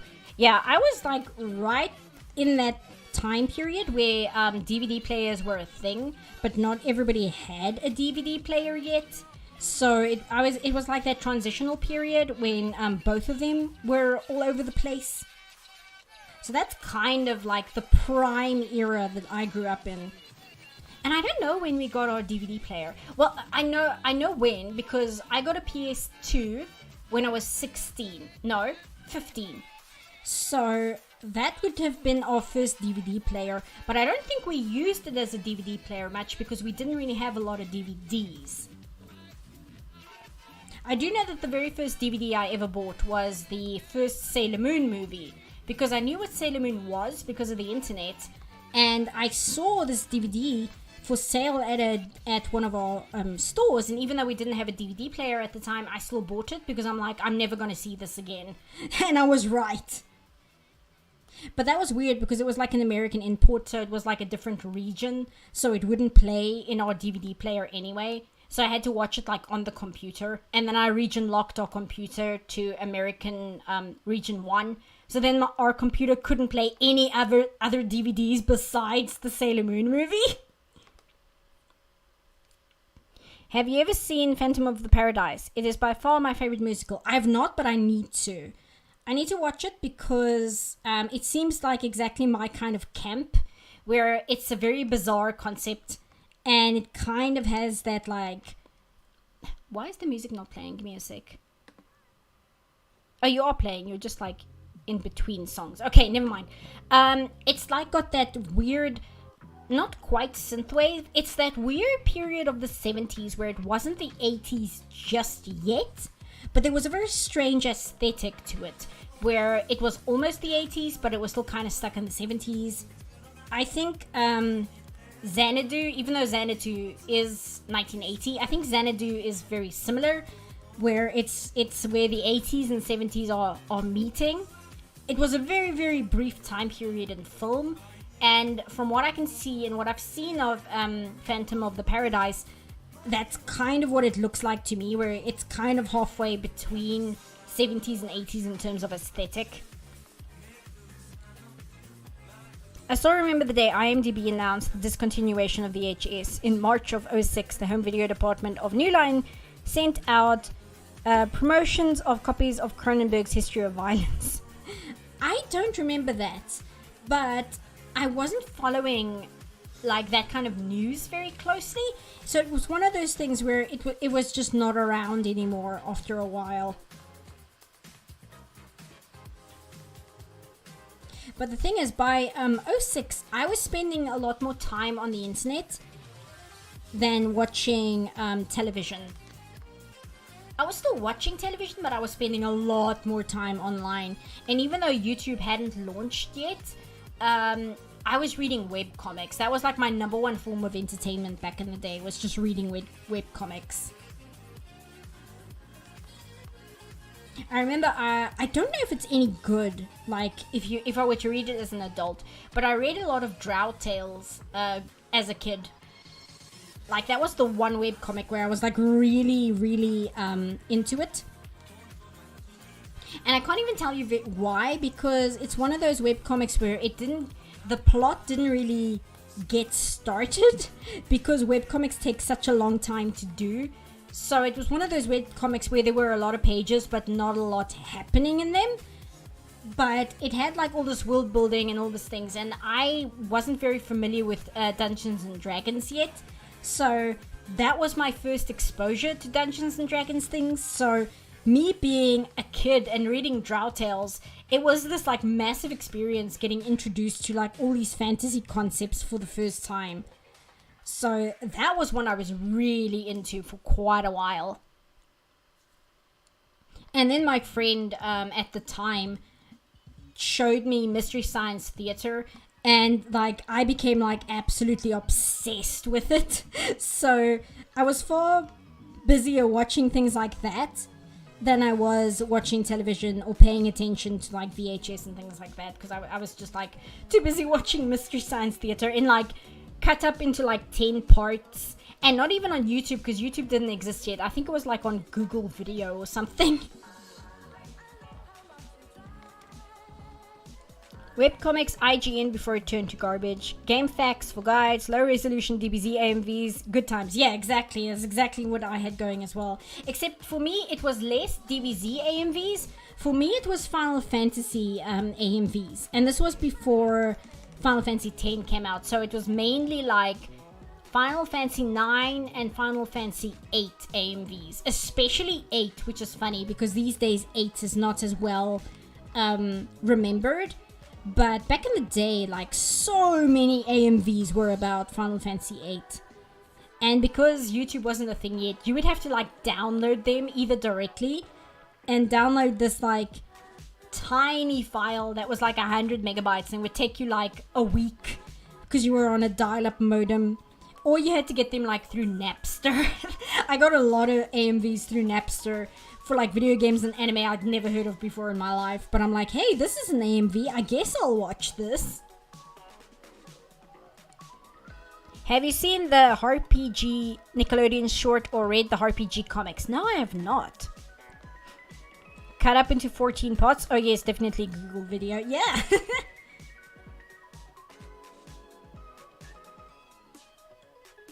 Do that. Did you remember to draw the hat? I did not. Thank you for reminding me. Will there be space for it though? Because he's kind of got this like coif right in the way. Should we have the hat like floating? Maybe we should do that. Hold on, let me get a decent color. Should we have the hat like floating like that above his head?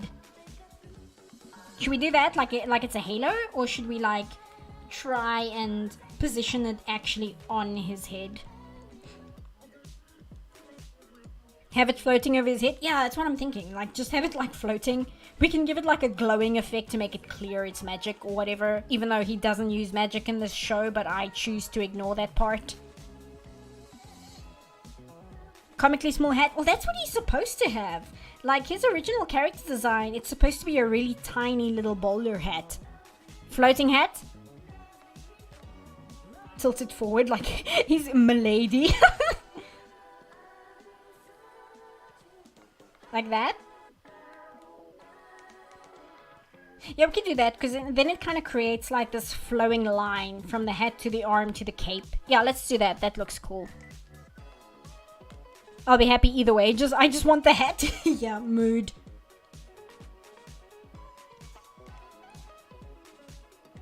Speaking of Drow Tales, like I said, I started Baldur's Gate 3 today, and I like it so far. I'm quite excited to play more of it. I'm very bad at creating original characters, so I was like agonizing over what kind of character to create, because I wanted to create a character that I actually would care about. So, and I have a bad habit, right? When I'm making original characters, I have a tendency to fall into two categories. I either make like a red-headed manic pixie dream girl character with like a really pixie-esque face and the pixie haircut and freckles and like bright red hair. I either make that character, or I just make a dark elf from Morrowind. And that's like all I would do. So I tried very hard not to do either of those things this time. And I think I like the character that I made. I'm still kind of feeling it out, but I like the way she looks at least. Sorry, I just want to get a picture of the bowler hat so I can see what I'm doing. Yeah, sure, we'll just use this, why not? Yeah, see, I'm giving him like a mini cowboy hat. Do you like the art style of the Gorillaz? I do, actually. I was a giant Gorillaz fan when their first album came out. I still like their first album more than their others. I think their other albums are great, but there are certain songs in the first album that, like, there are so many good songs that I just genuinely love in their very first album. So that came out when I was like 12 or 13, and I remember like I would draw Noodles a lot. Is it Noodle or Noodles? It's Noodle, right? Yes, so I drew Noodle a lot because I really, really liked her and I thought she was super cool. Demon Days is awesome. Yeah, Demon Days is really good. My favorite song of the first album is actually M1A1. That song is so good. And then I learned many, many years later that like the intro for M1A1 is taken from the movie Day of the Dead, which I didn't know at the time. And if you're not aware, I'm a giant horror movie fan. I really like horror movies. So the fact that like my favorite song on the first Gorillaz album has like an extended sample from Day of the Dead, it's like, yeah, that checks out. Is this my line work? Yes, it is. Have you seen Robot Dreams? like the song scene. Oh, I like the song scene. I've not, but I have heard of it. Somebody else recommended me to watch an anime over Tumblr. I don't know if they're in the chat or not. Somebody recommended an anime for me to watch, which is also about androids. I just haven't replied to that ask because I don't want to lose what the name of the anime is.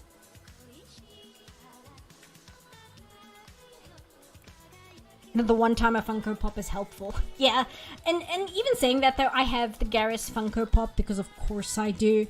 The Garrus Funko Pop is actually not that bad, but it's because like the black beady little eyes, they work with his character design, and because of the way his face is shaped, they were forced to give him a mouth. So the Garrus Funko Pop is actually pretty good. Let me get the picture of it. Like, I feel like the Garrus plush toy that BioWare has, they should have molded it after the Funko Pop. Because I really like the way the Funko Pop looks. And maybe they could have toned down the detail in the body for the plush.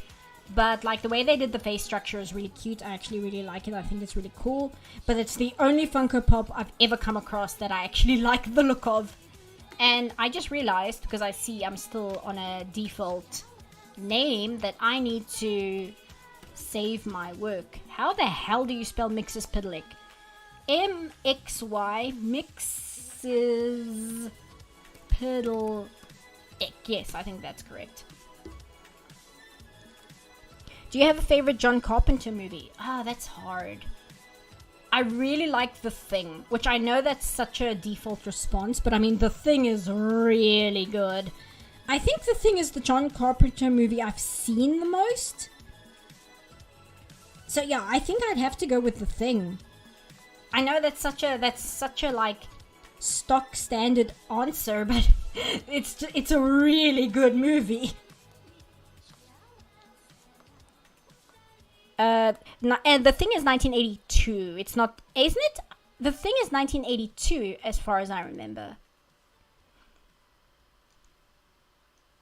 Because I remember thinking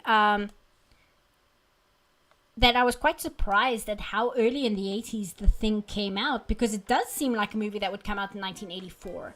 But I believe it's 82, because I remember thinking, wow, that's quite early for the kind of movie it is. But I suppose that makes sense, right? Because John Carpenter, he was always he's a little bit ahead of the curve in terms of what his movies were about. Well, much to his detriment, unfortunately, because I think a lot of his movies would have done much better at the box office had they come out like 3 years after when they did come out. And now that guy, he's not making movies anymore, he's making synthwave music, which is great. Like he, before synthwave became like super popular, he was already making synthwave music.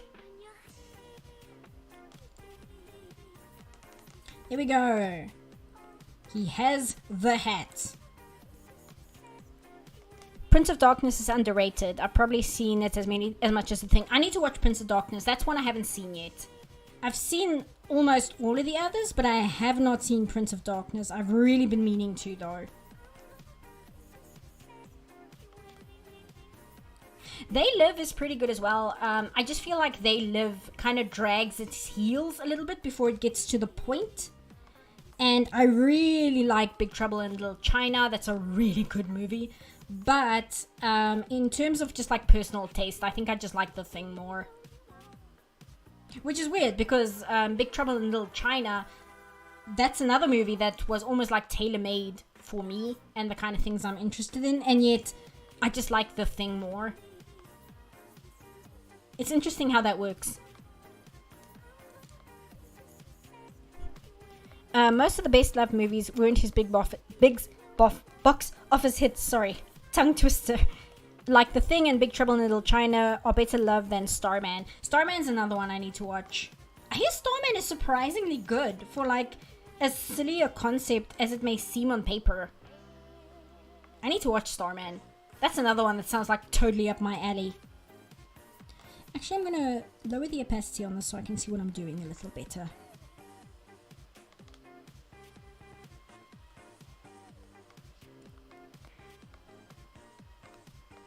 Fun fact, Universal made the silly decision to release E.T. and The Thing very, very close to each other. That impacted The Thing's box office exactly how you think it would. Yeah, that doesn't surprise me. It's really funny, like, how much E.T. pissed off a lot of, like, old school sci-fi movie makers. Not like the big guys, just like the little guys.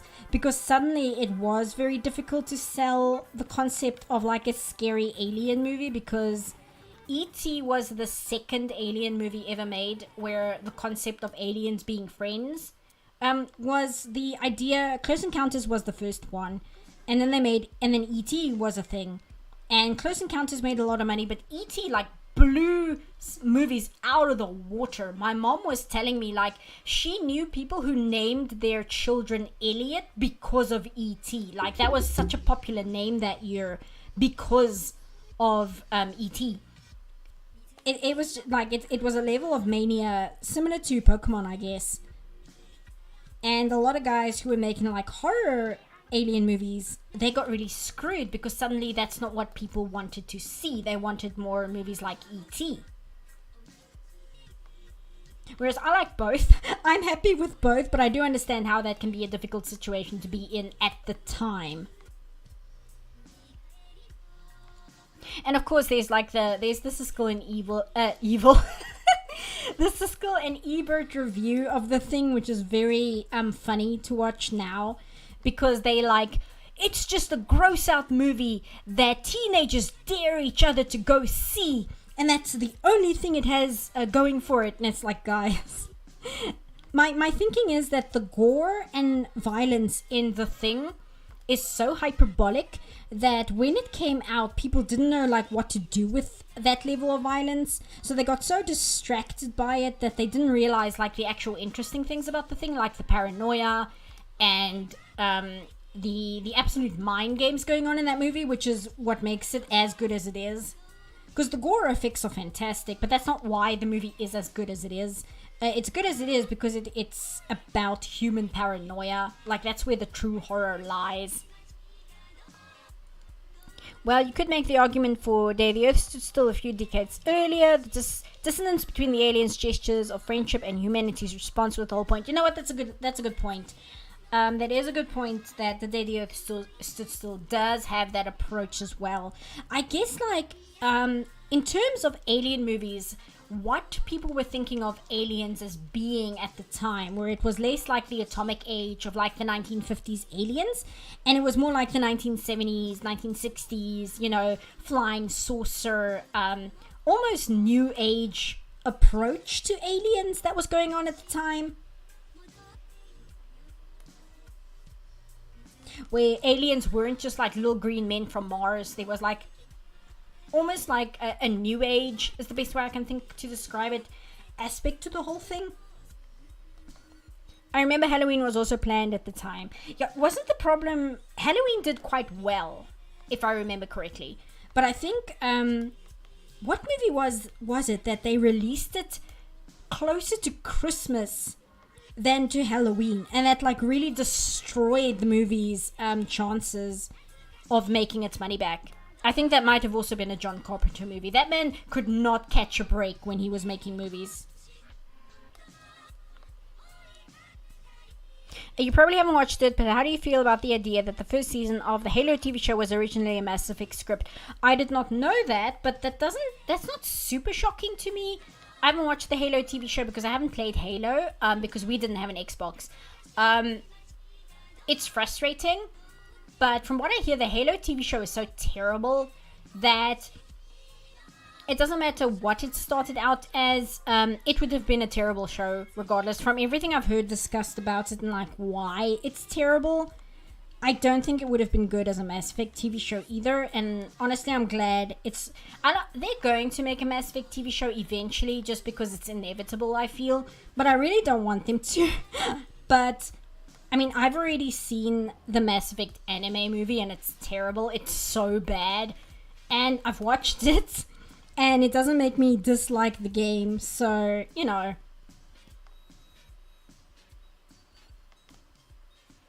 But I'm one of those people, right? I don't like the prequels so much. Well, I like the prequels, but for all the wrong reasons. it's like the same reason why I like the Twilight movies. If it's for reasons that have nothing to do with why the filmmakers made it. Like, I like Twilight because it gave me so much enjoyment as, like, these genuinely awful movies. They're just terrible. But they're terrible in a very specific way where it's really funny and it's, like, highly entertaining. It's highly entertaining to watch people watch Twilight for the first time. And the prequels are similar to me, but I'm one of those weirdos where I watch the prequels and I'm like, you know what? The idea in my head as to how Obi-Wan and Anakin were friends are a lot better than these movies. So I'm just going to pretend like the story that I have in my head is the canon version, and these are just some kind of weird thought experiments that George Lucas came up with. Oh, hey, Slim Beeper, thanks for the super chat. Let me like it because you can do that now. I watched your Velma review twice. I loved it. I felt it was not only intelligent but objective. I feel that's lacking in most media criticism today. Thank you so much. I think it's impossible to be completely objective when you review things, but a big reason why I wanted to do the Velma review was because I did feel a lot of people were getting caught up in a lot of nonsense that didn't actually matter as to whether or not it was a good movie, you know? And that's kind of always what I'm interested in. It's like, yeah, but is it a good movie? Is it a good TV show? Is it a good story? Like, I don't care about the arguments and the baggage that you're bringing into the show that automatically means whether you're going to hate or love it. I'm not interested in that. I'm interested in whether or not it's actually a good film or a good TV show. Like, that's my only interest. Did you hear they're making an animated series of Twilight soon? I did not hear that, but I'm absolutely going to watch that. I hope it's as terrible as the movies. The movies are so bad. I forgot about that. I can't wait to see what it's actually going to be like. I did not know that, but that's fantastic. There is a Twilight manga out. I've not read it. I've paged through it in the bookstore. Thank you. There's the sound alert for the super chat after 5,000 years. I don't know why it's delayed so much. I tried to fix the delay between when I see the super chat and when it pops up on screen, but I can't figure out a way to fix the delay. I almost always see it before the message sound plays. Speaking of adaptations, thoughts on the Netflix Avatar series? I am frustrated because it's not just that I'm an animator, I'm a 2D animator. So I don't see the point in making a live action version of something animated. I don't understand why that's a thing. I don't see the point. And I got very angry because I watched a Bad Medicine, who's a reaction channel I actually really like. They watched all of Avatar, The Last Airbender, and it was extremely frustrating to watch because one of the first things they said was, oh man, can you imagine what this would look like in live action? And I'm like, yes, I can. And why? Why is that so important to you? Why is that your first thought? I don't understand it. I don't understand how your brain works like that. It's so antithetical to how I think about things. I genuinely don't get it. So my point is, as far as the live action Avatar series goes, I find it frustrating. And honestly, it's the same as the live action Disney movies.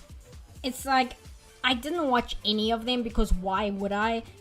And as far as the Avatar TV show goes, it's well, it might not be as bad as a live-action Disney movie, but again, why would I watch that? I can just watch the animated show again instead, which from what I hear is written a lot better, has a lot more intelligent handling of characters, and actually understands how character arcs work.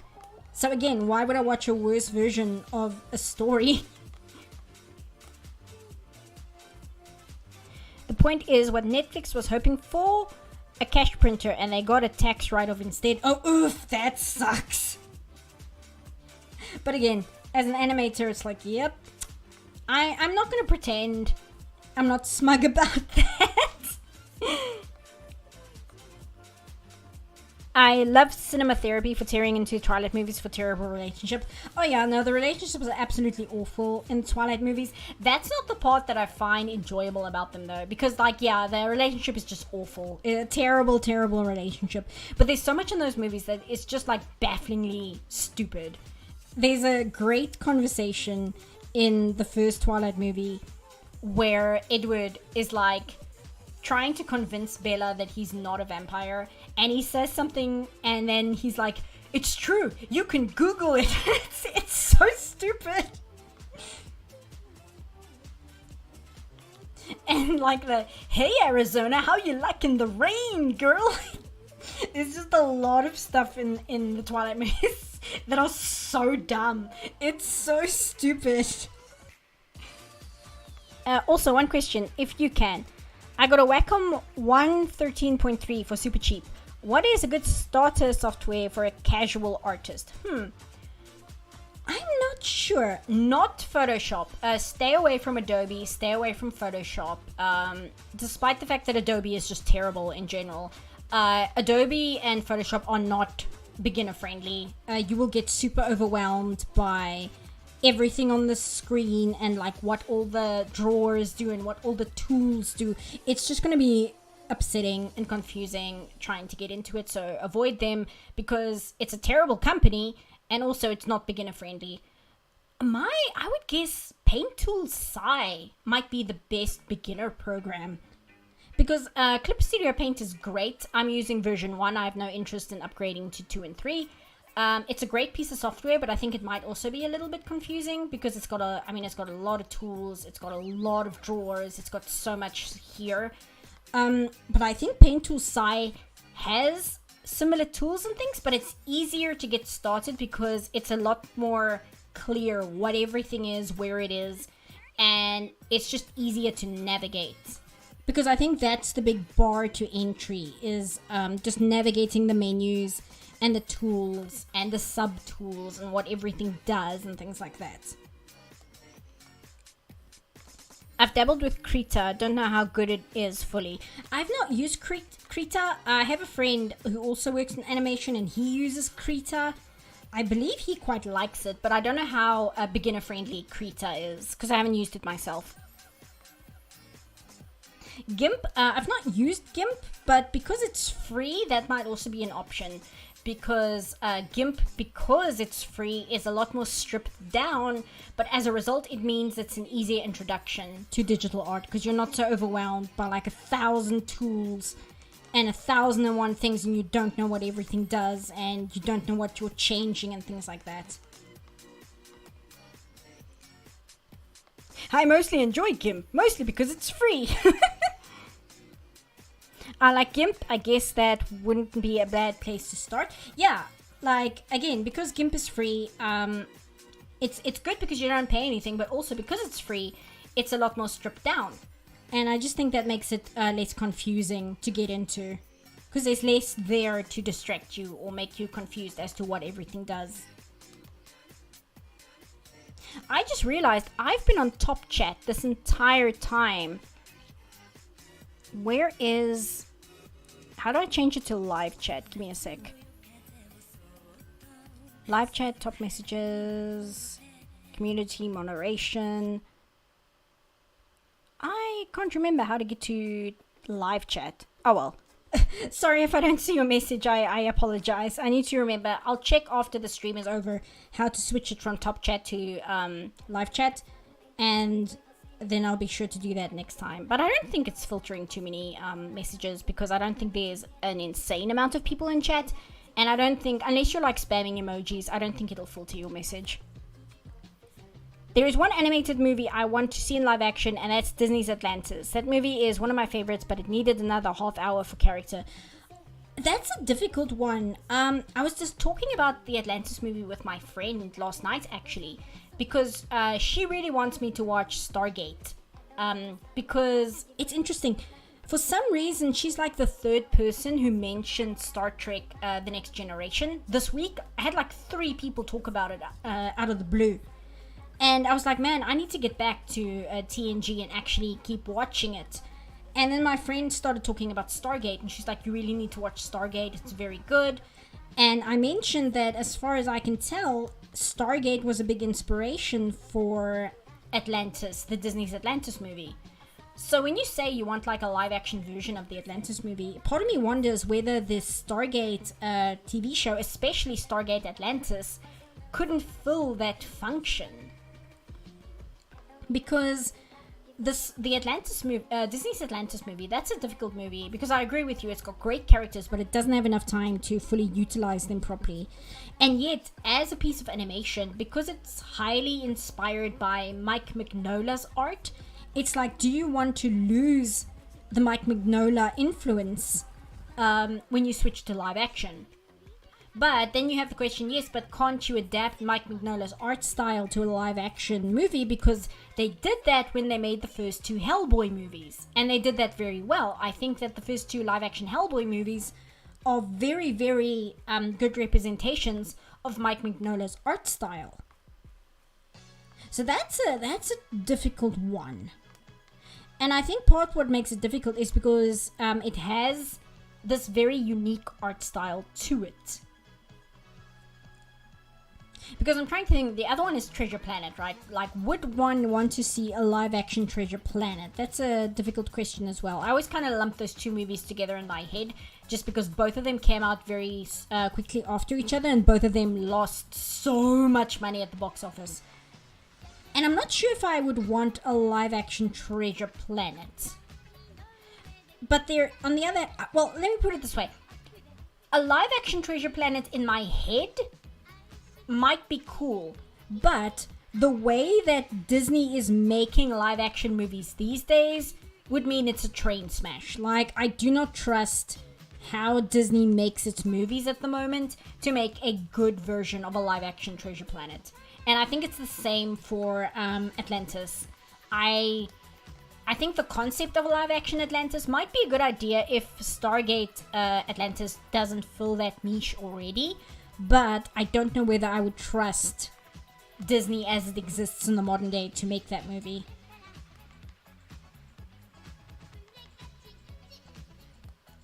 Again, we were talking about Morrowind earlier. Well, I was. I'm always talking about Morrowind to some degree. I was saying in a comment when somebody was talking about Starfield, and I said that a few years ago, I really wished that Bethesda would remake Morrowind to be a more modern game, you know, like just remake it. And the way Bethesda is now, I don't think I want modern day Bethesda to remake Morrowind. Like, I don't think I would trust Bethesda to do a good job remaking Morrowind. And I know like Skywind exists, it doesn't exist yet, but I know Skywind is a thing, but I used to be like, man, it'd be really cool if they could just remake Morrowind. Sorry, hiccup. And these days, I'm like, I don't know if I want them to.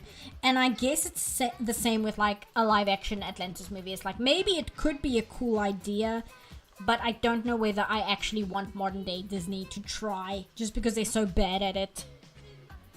Correct me if I'm wrong, but isn't Disney in hot water right now in regards to Florida laws? They were for a while? I think they might still be... I know that there's like a lawsuit happening between them and like the governor of Florida or something. I don't know. Again, American politics about a country that I'm not in. So I don't pay as close attention. I don't think they're in hot water. I think that's just something that's happening. If anything, they're in more hot water regarding how much money they're losing in terms of a good string of movies they've put out over the past 2 years. Like, none of them have made money.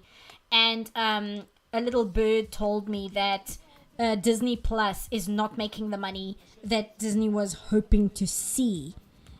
And so they are suddenly realizing that, sure, it's great to have a streaming platform that you own so that only you can provide people with your content, but it means you actually have to pay for that streaming services servers. Like, you have to pay for those servers. You have to pay for that interface and that upkeep.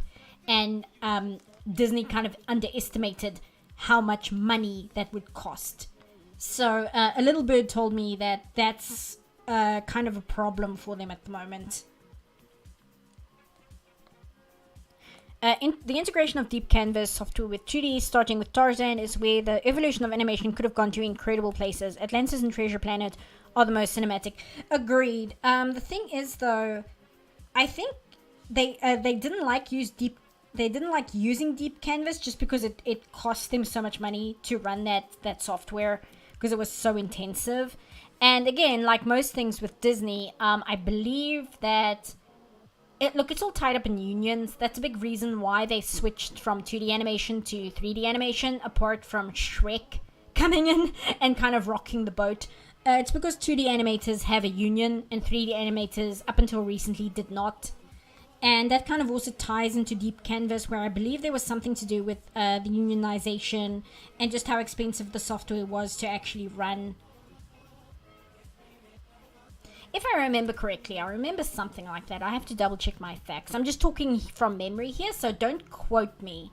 But as far as I remember, that might have been the issue. I'll have to ask my friend, who is a lot more knowledgeable about this kind of thing than I am.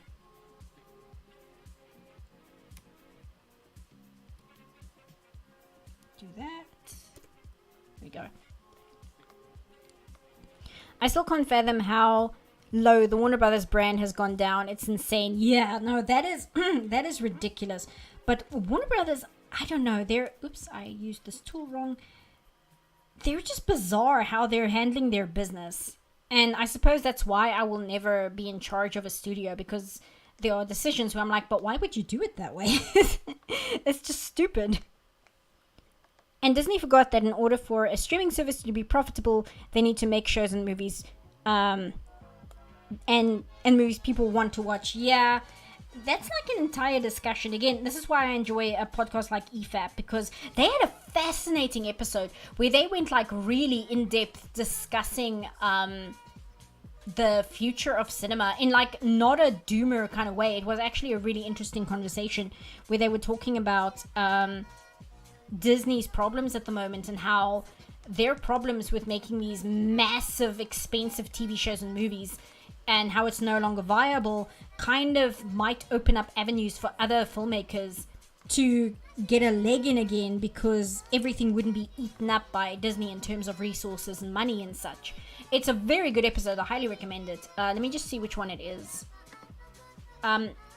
I want to link it in chat. You know what? Let me open it and I'll link it after the stream, because I don't want you guys to like leave the stream and go watch like the 8-hour podcast where they go into detail about this. But it's a really interesting discussion and a very positive one. It's a complex discussion where they do talk about problems and stuff and the need to evolve, and film and such needing to evolve to adapt to how people consume entertainment. But it wasn't this big thing of like, oh yeah, I guess that's it for movies because Marvel isn't making money.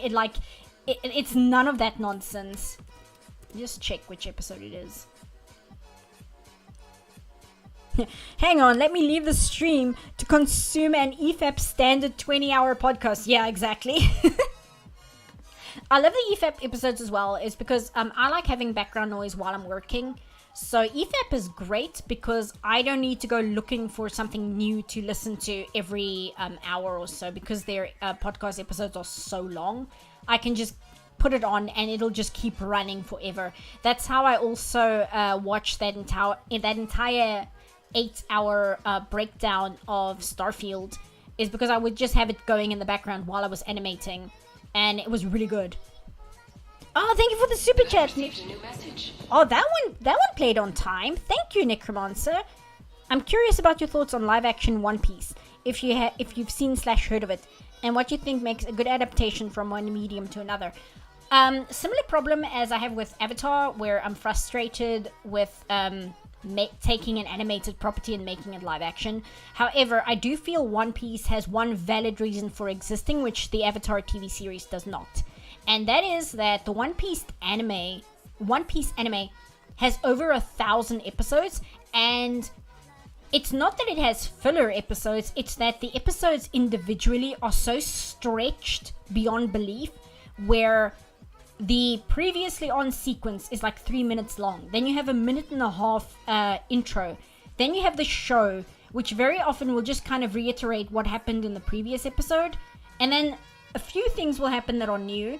Then you have like the credit sequence, which is another like a minute and a half, and then you have the next time sequence. And so much of a One Piece episode is the time is like stretched to its absolute breaking point because they're trying to stall for time while the manga is being made, and it results in a very frustrating watch because you're just sitting there and it's agonizing to watch because so much of it is padding, and it just makes for a really frustrating experience. So I think that a live action One Piece show, like the one reason it has to exist is like maybe it can condense the story a little bit and like cover the actual plot without so much being delegated to next time, previously on, and characters standing around and like long sweeping camera movements while they say the same thing over and over again. Like less of that and actually the story as it exists in the manga. Okay, here I found the episode of EFAP. Sorry, I'm blowing into the mic because I'm laughing. It's the episode called Chris Stuckman asks, "Does cinema is kill?"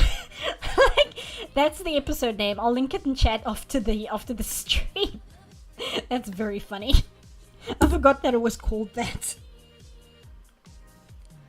Falafel or wings and pizza. Please help me decide which takeout I want. Pizza. Always pizza. Pizza with pepperoni on it. Or if you are undecided, what you can do is you can get pizza and you can get like tikka chicken or something. You know, like barbecue chicken with chicken tongue chunks and barbecue sauce. And then that kind of solves both your issues because then you kind of get like the meat that you would want with the wings and the falafel, but you still get pizza. Mind informing us what you can about Deep Canvas. Deep Canvas was, or is, I don't know if they still have it, is a piece of software that Disney developed in the late 90s and early 2000s, where it is 2D because it's painting like with Clip Studio Paint, it's painting like this, but within an XYZ axis. So it's like within a 3D space, but it's 3D space paint strokes. And because it's within a 3D space, despite being a 2D illustration, they could do camera movements that you would be able to do in 3D environments that you can't really do on a piece of paper unless you're like the best animator in the entire world, or if you're James Baxter. And as a result, it made them be able to make the movie Tarzan. That was their first deep canvas movie. And if you look at the way the camera moves in Tarzan, they used the deep canvas software to its breaking point in that movie, because the camera would just follow Tarzan as he would swing through the trees, and it would swoop and it would twirl and it would do all these things like a 3D camera would, but within a 2D environment. And that's because they have the software called Deep Canvas, which is a 2D painting within a 3D space. But it's an extremely intensive software. It takes a lot of power to run. It takes a lot of time to render out the artwork and stuff. So it's a very hefty piece of software, and I think it's quite difficult to learn. I've never used it myself because it's within the Disney vault. But I imagine there's quite a learning curve to it as well, because it's not 3D and it's not 2D. It's this very strange hybridization of both. But it enables you to do these incredible visual things without having to resort to making a 3D background in a 3D space using traditional 3D modeling, which might clash with the 2D characters. And as such, it gives you a much more organic feel to your backgrounds. And now I want tikka chicken. Oh, I'm sorry. The One Piece anime feels like a lot of hurry up and wait. Yeah, exactly.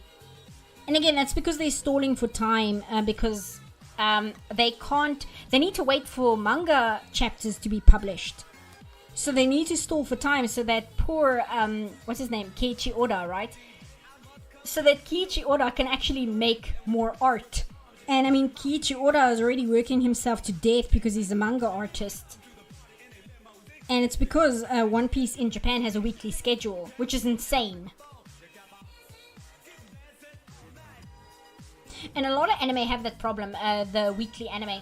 Sailor Moon somehow survived that because Sailor Moon was able to do the monster of the day thing, which meant that Sailor Moon could quote unquote waste a lot of time on Monster of the Day plots that don't exist in the manga whatsoever, which gave them more time to do a lot of character stuff as well. So characters are actually a lot better developed in the Sailor Moon anime because they were given more time to get that character development. But because Sailor Moon also has the Monster of the Day plot, it enabled there to be a lot more content rather than One Piece, which has a much more structured plot, and they can't really waste time with a lot of Monster of the Day filler content. They have to rely on the structured narrative, and as a result, they have to pause and wait because they're waiting for the manga to give them material to work with. Dragon Ball Z had a similar problem, and that's why in Dragon Ball Z the fight scenes take that as long as they do. It's because they're stalling for time while they wait for Akira Toriyama to do the next chapter. There's some filler content in the DBZ anime, but mainly they stretch the time with the fight scenes. Order? Yeah, I thought so. By the way, love these videos. Very good binge watch. I'm glad. I always feel like my streams are quite chaotic just because I'm all over the place and that's just how I am as a person. But you know what? I watch a lot of VTubers and I thought my streams were chaotic, and then I saw some other VTubers who I don't follow and I'm like, good lord. Like, how... It's not so much how do people watch them. I fully understand how people can watch them, but their streams are just a disaster every single time. Like, it's the most chaotic, screaming, things going wrong, and it's just a hot mess every single time. And I get that's the appeal, that's why people watch them, but I'm like, you know what, maybe my streams are not as chaotic as I think they are. I might have to use the curve tool for this as well.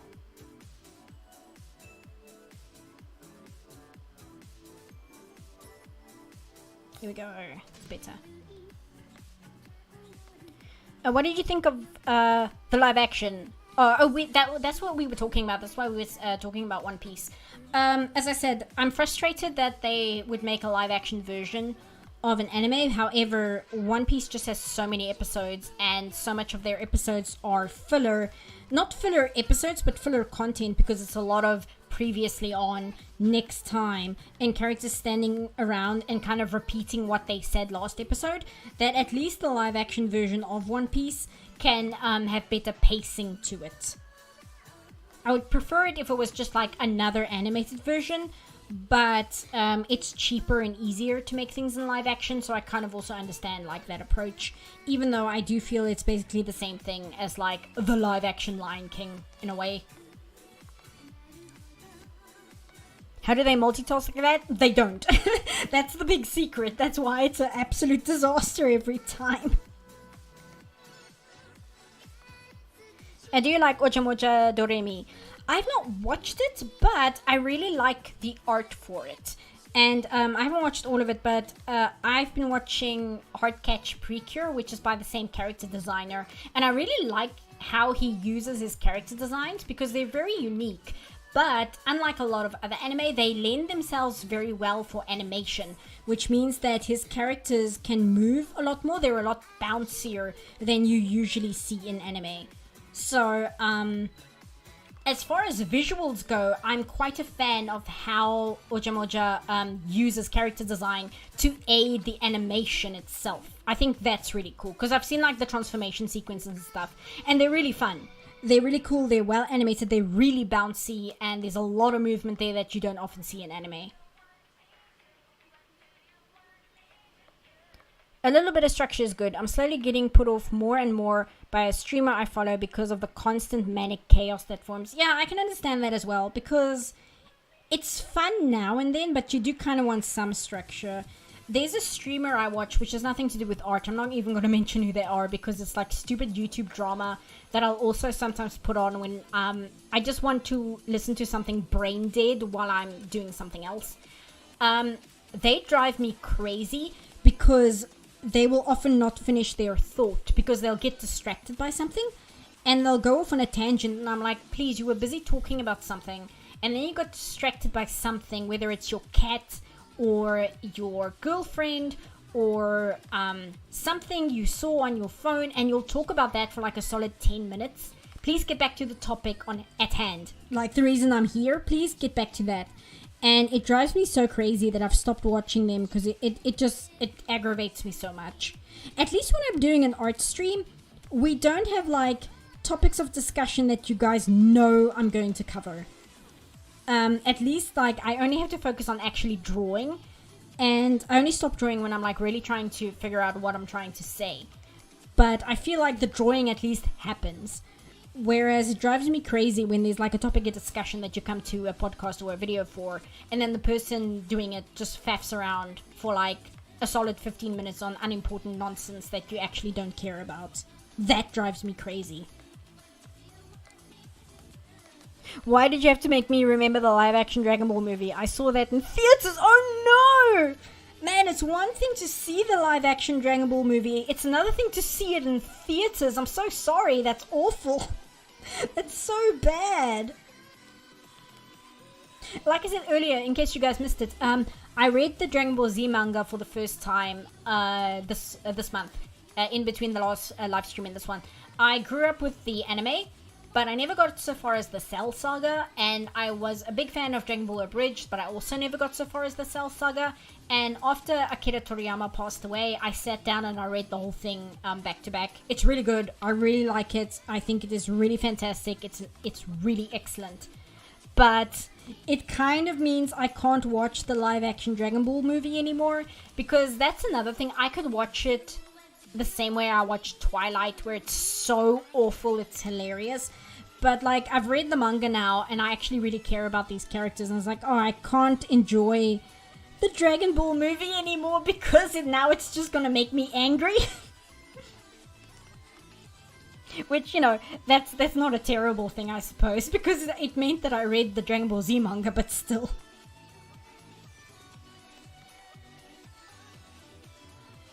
Also, because, like, Dragon Ball Z, that was, like, one of my very first experience. It wasn't, like, my first experience with the anime, but it was the first one I ever watched on TV. Because I was renting anime OVAs and movies from the video store, so I did have exposure to anime before that, probably in ways that were not age appropriate, but oh well. But it was, like, the first shonen I ever watched. I think it's the first like anime I watched that was a TV show that wasn't like a movie or an OVA.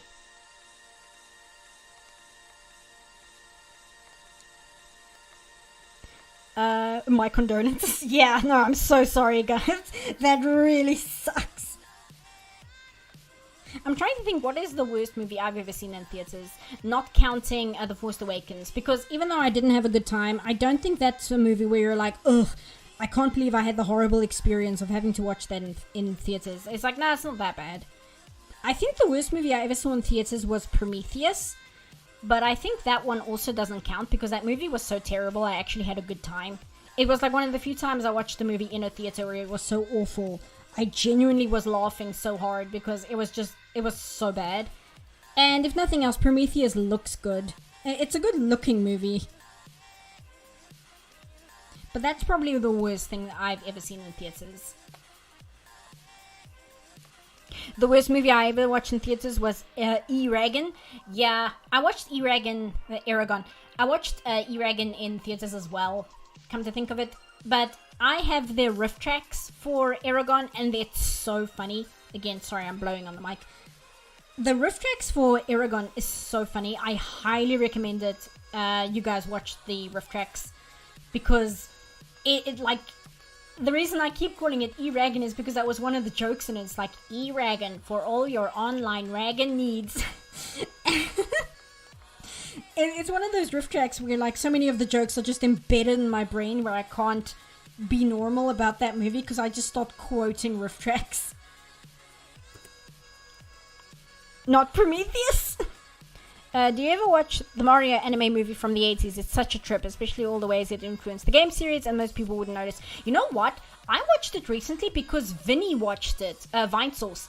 It's actually up on his Full Source channel where he uploads his full VODs of his streams. He watched the entire Mario anime from the 80s on stream. And that's how I watched it. No, I saw it before that because I watched when Kineko premiered it on their channel. So I watched Kineko's premiere, and then Vinny watched it a short while later, and I think I've watched Vinny watch it more than I've watched the premiere on its own. It's really good. Like, it's really cute. And it's really fun to watch Vinny watch it because Vinny doesn't watch anime. So it's really funny seeing him react to just like a lot of the anime nonsense. But he's a big Mario fan, so he really liked it. And he said that if he saw it as a kid, he would have loved it. So I highly recommend, if you haven't seen it, watch it through Vinny watching it, because it's a really fun time. It's really silly, and it's a cute movie. And I agree with him. It's something that if I watched it as a kid, I would have been a big fan of it as well. But then again, when I was a kid, I really liked the Felix the Cat movie, so maybe that's not saying much about my tastes as a child. Do that. What's your opinion on tournament arcs? I get bored of them very easily, and I think it's because they're overdone. I do remember that I stopped watching My Hero Academia because it started a tournament arc, and I got so bored so quickly. And not so much because, yes, because it was a tournament arc, but it's not like I was like, ugh, a tournament arc, I'm not watching anymore. It's because I'm like, oh lord, we're doing a tournament arc. And then I watched like, I think 5 episodes, and I'm like, I can't do this. And I stopped watching. So I'm not the biggest fan of tournament arcs, and yet I said earlier that I enjoyed the Majin Buu arc of Dragon Ball Z more than I enjoyed the Cell Saga, and that's I'm in the wrong layer. That's a tournament arc season a little bit. There's a bit of a tournament arc in it, so I guess it depends really. I think they can be used well. It's just they rarely are. I think a lot of times they're just kind of a time waster, and they only exist for characters to show off their powers, and that's like the only reason they're there. Let's do some color grabbing here. I need to take a sip of my Pepsi because I'm dying.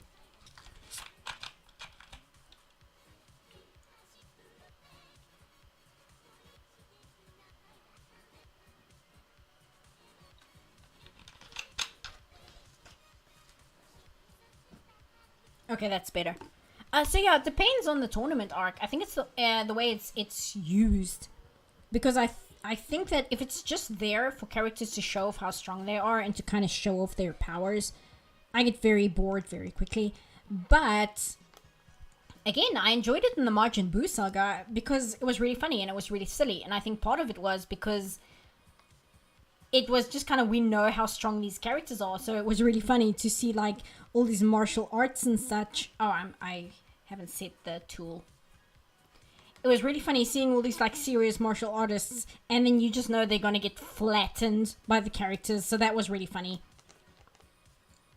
And there's an interesting character moment because, as I said earlier, Piccolo is my favorite character, and there's a really interesting moment where he comes up against, I think it's Shin. And he walks into the arena, and he's looking at Shin. I think they say 2 lines of dialogue to each other, and then Piccolo just forfeits and says, I can't win, I give up, and he walks out again. And it's like so fascinating, because at that point in the manga, Piccolo has established himself as genuinely the smartest character of the group. Him and Krillin are like the 2 brain cells of the entire group.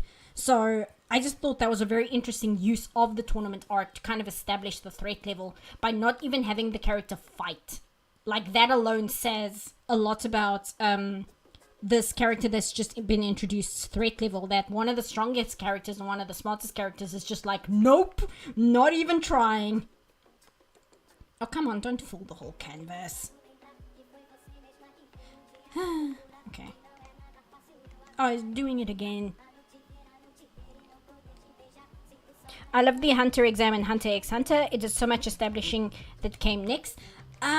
I think I need to rewatch Hunter x Hunter. Really? You're really gonna fool the entire canvas again? I need to rewatch it because I felt that the tower, which is like right at the beginning, I think that's the tournament arc, that really dragged on a very long time for me. And it's not that I hated it. I watched it all the way to the end. But again, I got distracted and started watching other things, and I just never got back to it. Which sucks, because Hunter x Hunter is like one of the things I desperately want to watch. I really want to like it. For various reasons, because it's kind of a subversion of shonen tropes, and that I find very interesting.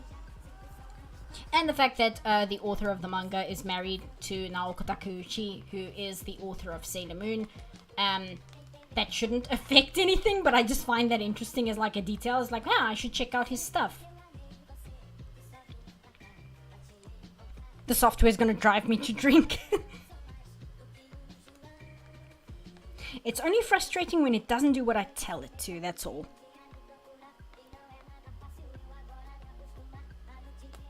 Funny and silly, and Vidal getting her back snapped like Batman. Fun times! I forgot that Vidal got her absolute shit rocked in that tournament. I don't know how I feel about Vidal, like, as a character. Actually, you know what? Now that you mention it, we're drawing Mr. Mxyzptlk here, who, big criticism I have of him is that his character design is so obviously just a Dragon Ball Z character. He looks almost identical to Wiz and Shin. Not Velma.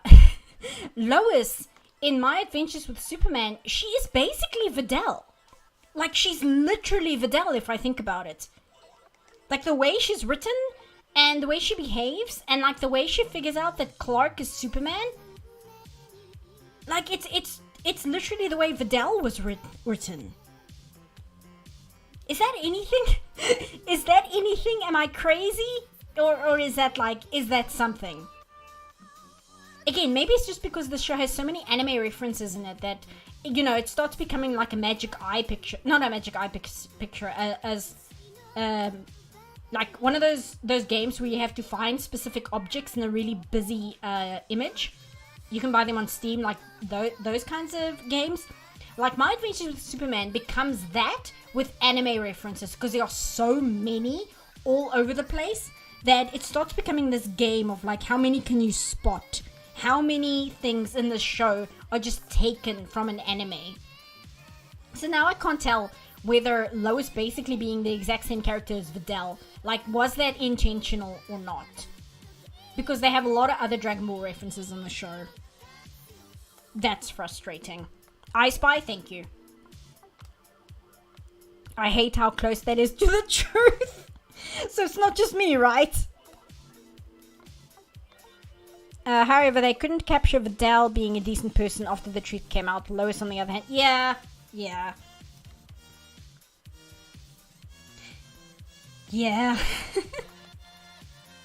Because again, I'm not sure how I feel about Vidal, but I don't dislike her. I do think she balances out Gohan quite well. But yeah, now the more I think about it, I don't think I'm going to mention it in any of the videos, because it's kind of just speculation. I don't have any evidence that she is basically the same character as Vidal. But again, considering all the other anime references and some of the DBZ references in the show, it wouldn't shock me if they literally just wrote her to be Vidal. And yet worse, because she's just Lois in My Adventures with Superman, she's just a terrible person. They did not color in his eyebrows. Somebody in cleanup should have noticed that.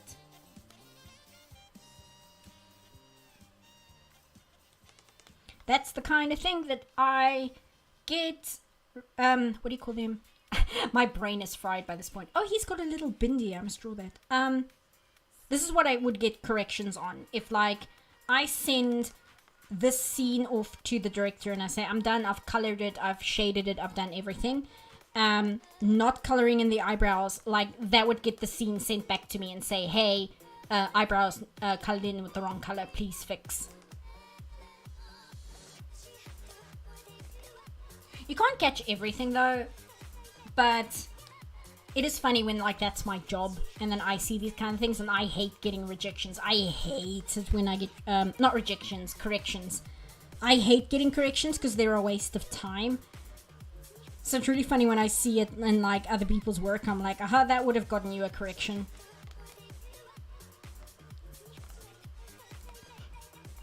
Not just one brow, both, on purpose. Now, what I'm guessing happened is, because it's so thin, depending on the program they were using, I'm guessing that they might have used, like, the paint bucket and then just cleaned up the smaller details. And with this, you can't really use the paint bucket because these lines are so close together, so they would have had to go in with a pencil tool or a pen tool and, like, manually colored it in like that. And I think that they just didn't spot it. and as a result, they never got to that. Also, I see I've got its eyes the wrong color. Hold on. There you go, that's better. But yeah, that's how that happens.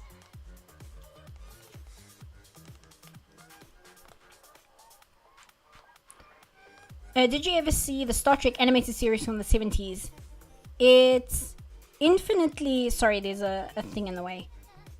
It's infamous for many reasons, but one of them is its constant coloring errors. I've seen GIFs of it. It's actually on Netflix, believe it or not. Because I saw it and I was like, why is this on Netflix? The only thing I've seen of it, when I went to animation college, one of the things that they tried to teach us, and I think rather unfairly, was they wanted us to understand that the cartoons that we loved growing up kind of suck. And one of their arguments for why, or one of the arguments to help us, sorry, I'm hiccuping. One of the arguments to help us kind of come to terms with the fact that the things we watched as kids were not as good as we think they are was to show us an episode of the animated Star Trek cartoon, because they were like, this is a cartoon I grew up with and I loved and I thought was amazing. Now I'm showing it to you in the modern day just so you can see how bad it is. It didn't really work though, because I rewatch cartoons from the 90s, even ones I never grew up with, and some of them are really good. It's not exactly a good comparison with the animated Star Trek show. Although I think the animated Star Trek show is at least written well. I would imagine so, because I think it's still some of the same writers at least. But that's Filmation, isn't it? It was the same guys who did He-Man, but they hadn't done He-Man yet. I believe that's the case, if I remember correctly. Did you know that the outro of High Guardian Spies is a direct ripoff of the intro from Azumanga Daioh? Yeah, I saw that. I actually have that in the video where I show them back to back and I'm like, oh yeah, I like Azumanga Daioh too.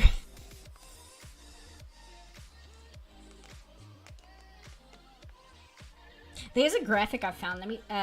I have it in the video just briefly, but let me see if I can find it quickly, because I saw this and I'm like, I didn't even make this and people are going to think I made it. And it's like, I didn't. I just found this, which just kind of goes to show you how prevalent it's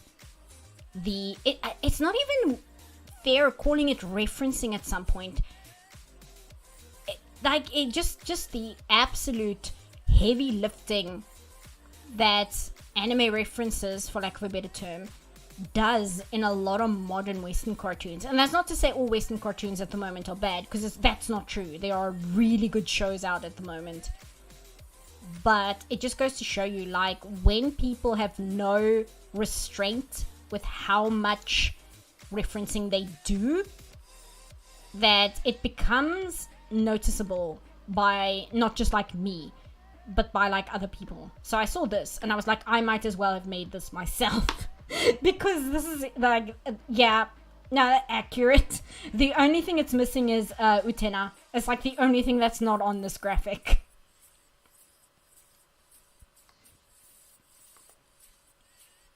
I can't see what his tie for his ponytail is, but I'm guessing it's the same as these things on the side of his face.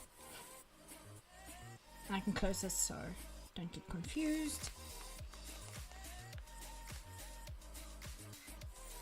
No, not the grey. This color. There we go.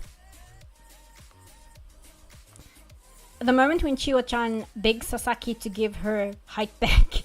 Yeah, no, Azumanga is great. Azumanga really holds up. I like Lucky Star, but I think that Azumanga is the better show of the two.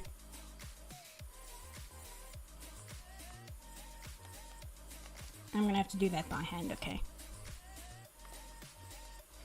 The number of times the Akira bike slide has been referenced, holy hell. Yeah, like that's one that drives me crazy.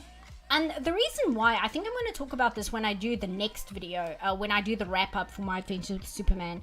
The reason why I don't like references is because it takes me out, besides all the things I mentioned earlier, where I'm like, it prevents you from building your own voice and building a unique identity that is you. Another reason is, as a viewer, as a person watching the show, you take me out of the story. Because now I'm not thinking about the story I'm watching. I'm now thinking about the thing you're referencing. And I'm thinking about you as the animator referencing something you like. And one of the most important rules we learned at college when I was there for animation is your job as an animator. You know you've done your job well as an animator when people don't realize you exist. Like, and what that means is you need to be able to sell your animation to such a degree that people don't see the artist making it. They only see a character. They see a character as a fully formed person standing in front of them. Your job as an animator is to make people forget that there is an animator who is drawing this character. It's your job to make people forget that this character, this story, this environment was made by a person. You are supposed to sell it to them as if this is real. This is something you are supposed to present to them and for them to fully buy as actually existing. And the second you start making references, you completely break that immersion, for lack of a better word. It's not quite immersion, it's a little different, but it means you failed as an animator because your job is to be invisible. And the only time that references kind of work, even though it's also kind of lazy, is in parody. Because parody exists to make references to a certain extent. Because like the movie Airplane is a parody and it doesn't rely on references as much as it could. But it does have a bunch of references in it. But unless you're making a comedy or a parody, then you should be extremely careful with your references because you break the believability of the character in the world that you're creating, because now you're making people aware of things that you as an animator, as an artist like. And you are not supposed to be visible to the audience. You are supposed to not exist as far as the audience is concerned, because that is what the best animators do. That is what the best people who work in animation do, is they make you forget that there's an animator who crafted this. And that's how it should be. You should not be thinking, oh, the animator is clearly a fan of X, Y, and Z. You should not be thinking about the animator at all. You should be thinking about the character in the story.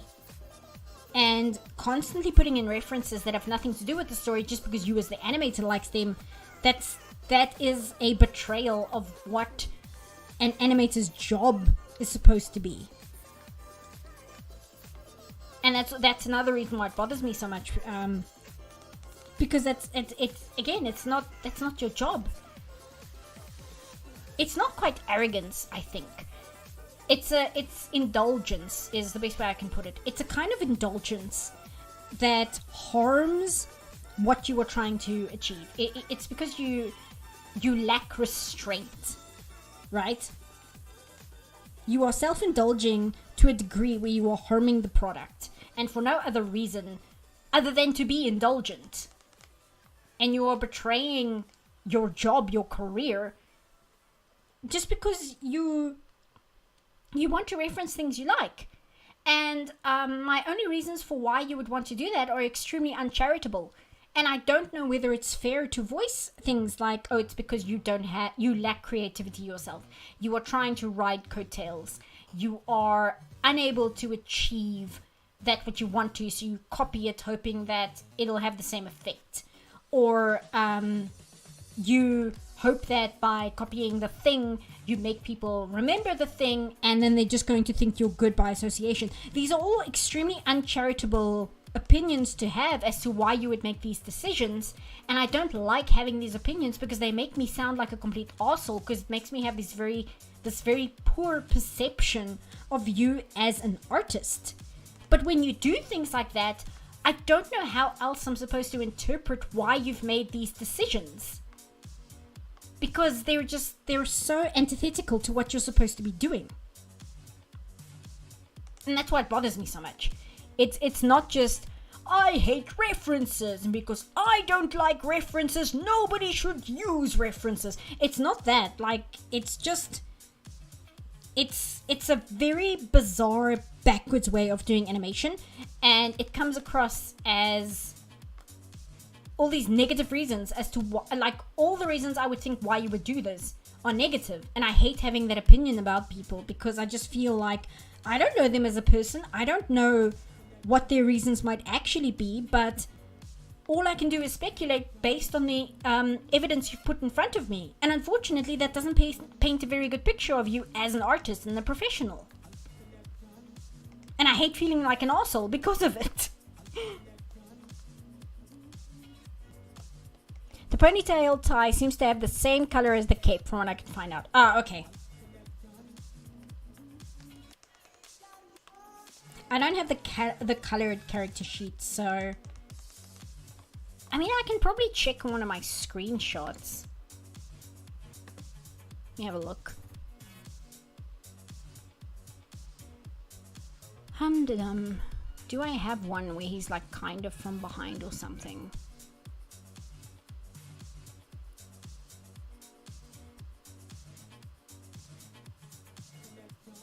Let me see. You know what? I think you're right. It might actually be the orange of the cape because I see the orange in these screenshots is actually the same as the bindi on his forehead. So for color balancing in character design, making it orange would actually make a lot of sense. Yeah. Okay, I'm gonna keep it orange like the cape. Also, I see that the bindi is actually the same color as the cape as well. There we go.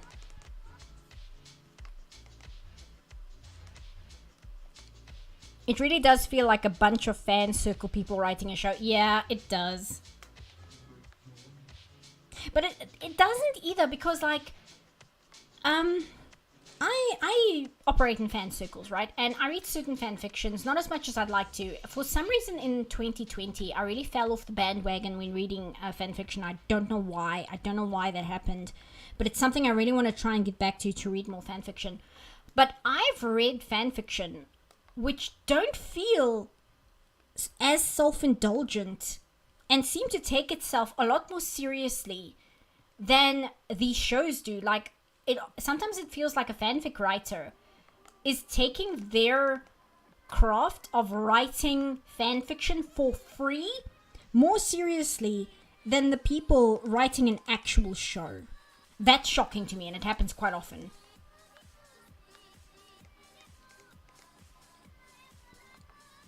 Oh, it's stuck on control. Hold on. Here we go. I'm just guessing that the top hat... is the top hat the same as his shirt or his shoes? Hold on, let me check. You do see the top hat in the show for exactly like one scene, which is very frustrating.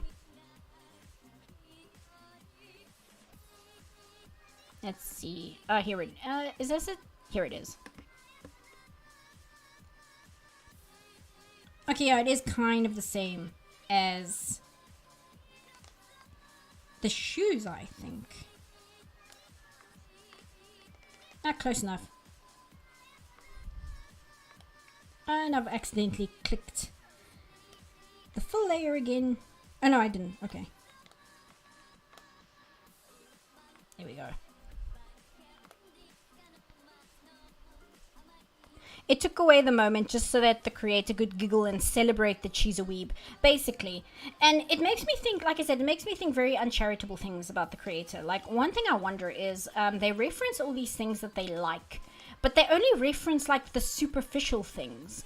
They only reference the most surface level things about the things that they like, which then makes me ask all these uncharitable questions like, did you understand the thing you like? Why do you like the thing you like? Because do you only like these things for these superficial reasons?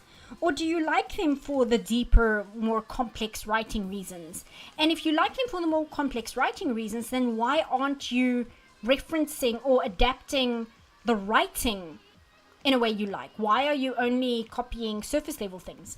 Right? It makes me ask all these questions. And again, I don't like asking those questions because it makes me feel like an asshole because I'm having a very negative perception of the person who makes these things.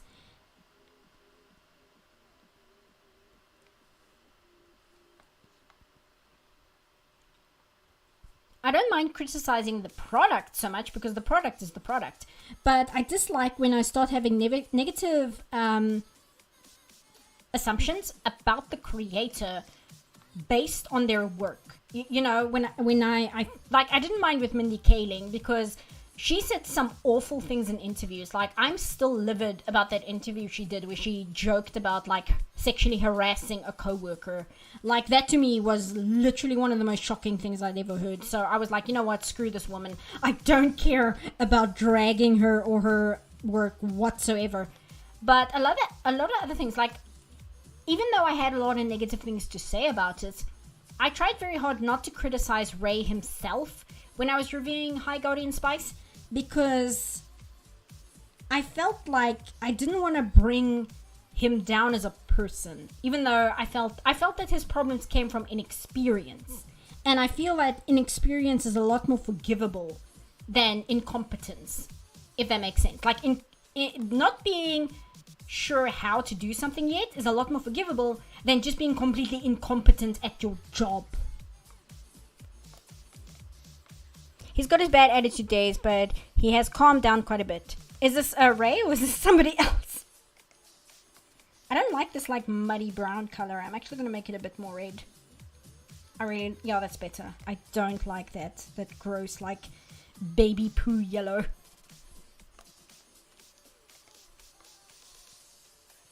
Oh, your cat. I thought you meant Ray Rodriguez. No, I'm sure your cat is a very good boy. Surface level Easter eggs are par for the course when it comes to anything Warner Brothers et al. Are willing to put money into. Yeah. I didn't even bother watching Space Jam 2, but I hear that was like a nightmare for that. Like, Space Jam 2 is literally just, hey, look at all these things we own. Although Space Jam 2 does have the hilarity of they didn't want to include Pepe Le Pew because he's problematic, but they were okay with the droogs from Clockwork Orange being in the background. Like, that's a level of tone deaf that it like transcends parody and becomes like a literal joke. Like, that is so... It's so absurd to a degree of insanity that it's almost enjoyable.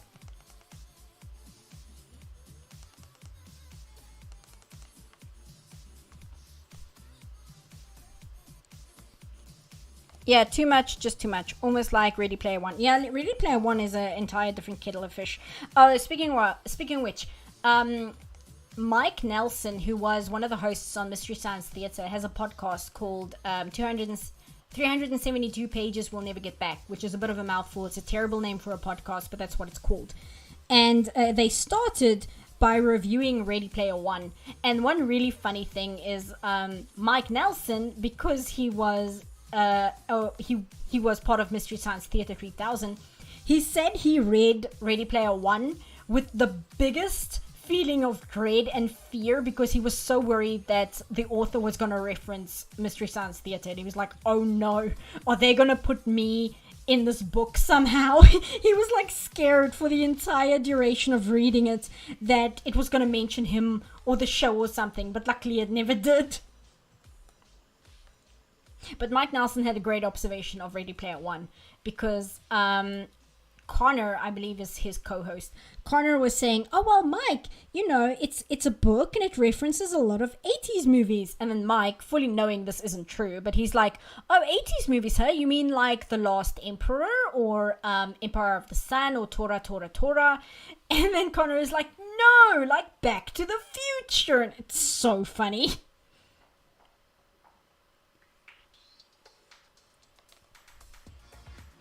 Only positive I can think of. Sometimes when I want to make something, whether it's cooking at work or doing something more creative, I will take things I like from others to understand how that works. Yeah, but see, that's different. Again, I go into it's a little bit more in the video that's coming out because I talk about Naoko Takeuchi's inspirations when she made Sailor Moon, at least in the visual department, because she was highly inspired by Super Sentai.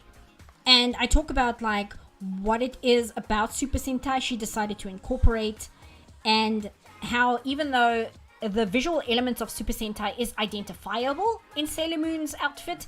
You can't point at Sailor Moon and go, oh, that's obviously a reference to Super Sentai 5-Man, and that's obviously a reference to Kamen Rider, and that's obviously a reference to Ultraman. You can't do that with Sailor Moon, because even though the inspiration came from Super Sentai, it did its own thing. It took things that inspired it and applied it in a way where it's its own thing. It was interpreted, I think that's the word I'm looking for. Rather than just being mirrored and copied, it interpreted things that it liked and then presented it in a way that might have been identifiable but is still different.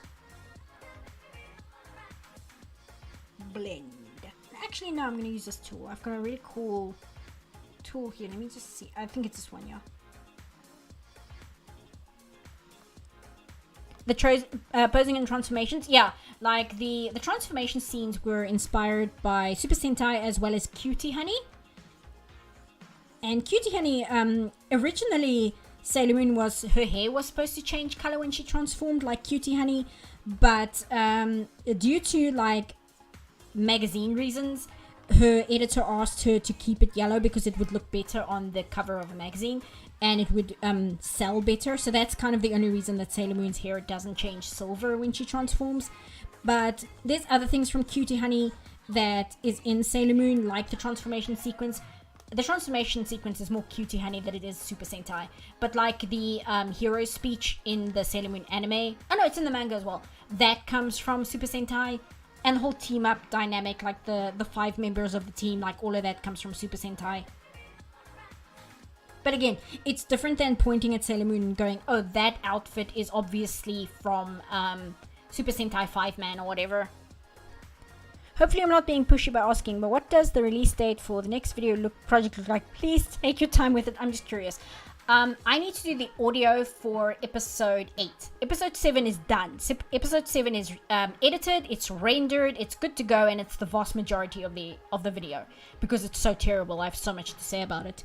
I need to do the audio for episode 8. I just haven't recorded it yet because we had guests over for the weekend, and then because I didn't want to end the month without giving the Patreon stream, I prioritized saving my voice so that I could talk on stream for a few hours, and I didn't want to yell and scream and all of that about a bad episode of Superman and then strain my voice. So until I have recorded new audio, I don't have anything to edit. So I'm planning to record audio, not tomorrow because I want to give my voice a break, either Sunday or Monday. And then after that, and then I edit the audio just to remove any ums or like pauses and make sure that the audio is balanced, because sometimes it records very softly and I don't know why. And then after that I start editing. And the hour of episode 7, it took me 4 days to edit an hour of footage. So I don't want to give a hard deadline because things always happen, but I'm hoping another week and it should be done because it's all written. Everything's already written, and I tend to find that writing takes the longest time.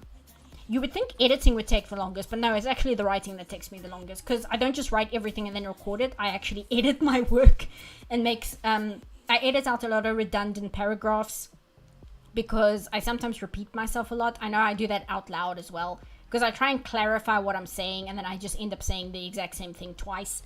So I delete a lot of that in scripts and stuff, and I look at what I've written, and if I feel I've gone off in a tangent and it's not completely relevant, I will just delete a lot of that stuff, or I'll be like, well, I don't need to say this, I can just show like a 5-second clip and it will have the exact same effect, and I remove a lot of that. So writing takes the longest time, even though the editing is what like severely drains me in terms of energy levels. I love editing, it's my favorite part of it. It's just tiring, but it doesn't take as long as writing does.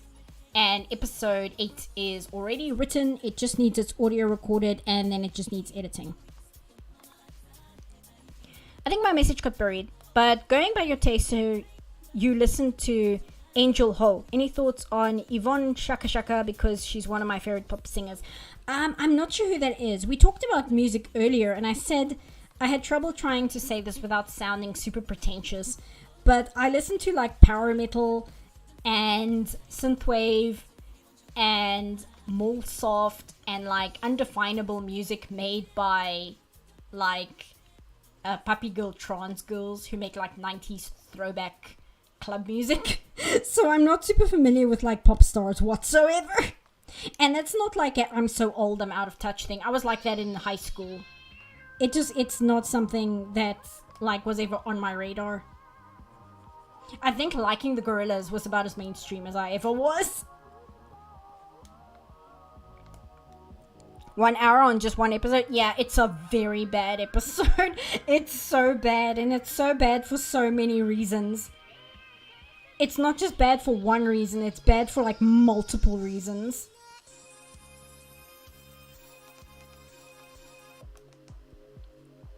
I'm gonna blend it here, but I'm not gonna blend it too much because I'm actually spending more time on this than I want to. Because we're already like 3 hours into the stream. But as usual, it's like, oh, but I like wasting time doing all these fun things like the coloring and the blending and adding fun details. Okay, I do want to put something on his beads though, because wow, those are really, really green.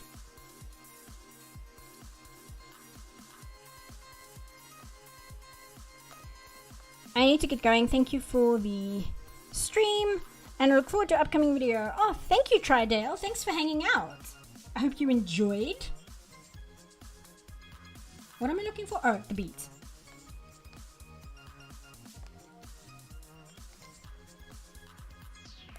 Have you read Loser Ranger manga? It deconstructs tokusatsu genre. I've not, but that does remind me. I want to watch the tokusatsu show Car Ranger, which is basically a parody of Super Sentai. I've seen clips and stuff, and it looks hilarious. And the fact that it actually has a magical girl character. And sorry, I just remembered. They're car rangers, right? So they're Zords. They're robots or cars. And the magical girl character who's an alien, her name is literally Radiator Fanbelt. Sorry, I just remembered that. And I was like, oh lord, that is her name, isn't it?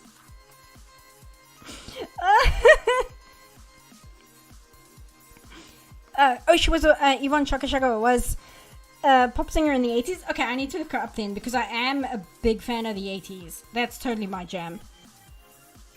What is this show? It's Super Sentai Car Ranger. It's so good. Like the magical girl, she comes from outer space and she's like, I came here because I learned about the Car Rangers. And then she literally shows them like a magazine from the real world, which has like promotional material for the Car Rangers TV show. And she's like, I heard about you and I wanted to become the White Ranger. And then her reasons are like, I like how irresponsible you are. I'm very irresponsible too, so I think I would make a good Car Ranger. Yeah, and then her name is Radiator Fanbelt. And I'm like, I really need to watch this show. This looks incredible.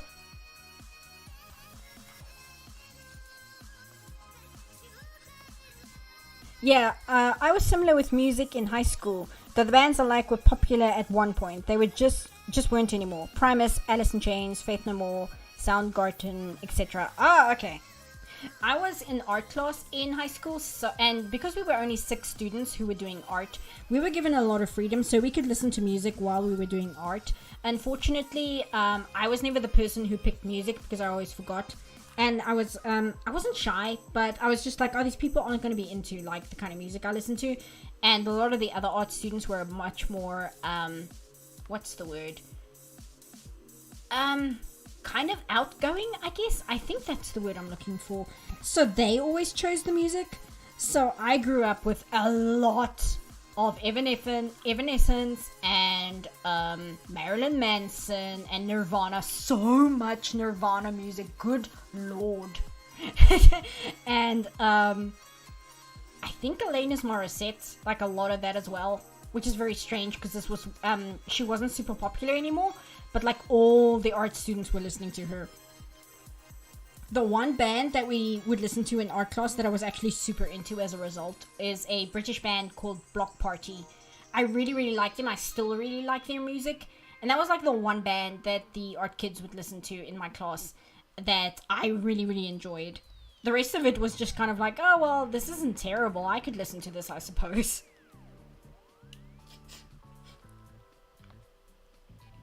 Okay, so this is an actual live-action Sentai show. Yes, it is.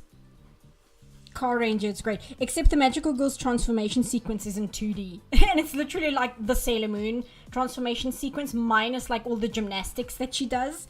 But it has like the ribbon and everything. See, that's an example of copying something directly, but it's fine.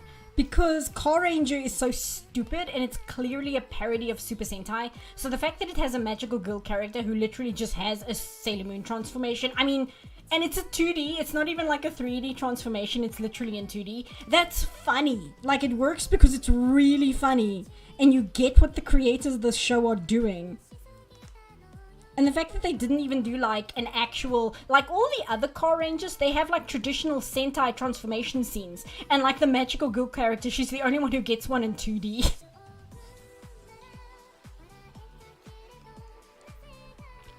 Nirvana was the biggest one of that group, though I listened to them the least. I've never heard of Block Party. I'll have to look into that. Block Party is great. They started off, they're an indie band, I guess, in terms of like music genre. I don't think they're actually an indie band, but it's that kind of sound. They started off quite drum and bass. They now make like more indie style rock music, but they're still really good. I think I like their older stuff a little bit more than their newer stuff. But like I said, it's still good. I still really like it. Some of their music is so sad though. Good lord. They've got one song called Signs, and it's so sad. And my eyes are watering again. So of course now I'm sniveling. I'm going to try and not sniff in your guys' ears. Divide in my school, popular kids were into Black Eyed Peas, and the arty ones like me were into Bon Jovi. I had a Bon Jovi phase for a little bit. I still kind of like Bon Jovi, even though like a lot of like people who are into music tell me he's actually kind of, or the band is actually kind of terrible. And I'm like, oh, okay. But there's certain songs of Bon Jovi I quite like. But again, I like power metal, so it kind of makes sense that like the cheesy, almost hair metal-ish band is something that I would enjoy. Whether it's like objectively good music or not is another discussion.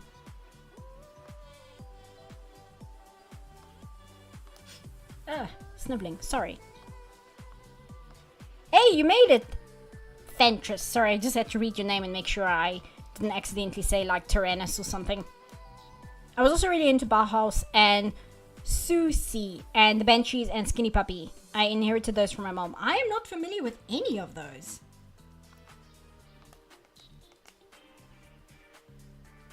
My mom is more into Enya, but like 90s Enya. And I will say, like, I really like Orenico Flows. Like, that's a really good song. But she was listening to that, and she was listening to a lot of French music.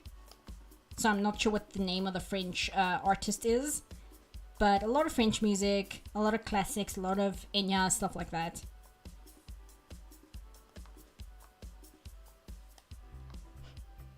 Hold on, let me just blow my nose for a second because I don't want to sniff in your ear.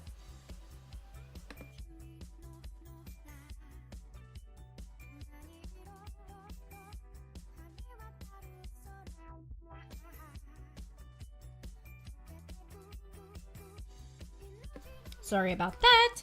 I'm back. Did your mom have the Pure Moods album? Yes, she did. She did have the Pure Moods album with like Era and which is where the original Dorime song comes from. Like, yeah, she had all of those. Some of those are quite good though. Like, I really like Return to Innocence is a jam. That's a good song. I don't care what people say. It's a really good song. But yeah, that's kind of the music that I grew up with in terms of my mom. And then my dad, he's like super into the Beatles because he's a dad. And he really likes Bob Dylan a lot. Which probably says a lot, like, why my music tastes are these like weird, bizarre things where it's people are like, what even is that? Like, what the hell is Mxyzptlk? And I'm like, okay, so you know what you picture in your head when I say 80s neon mall.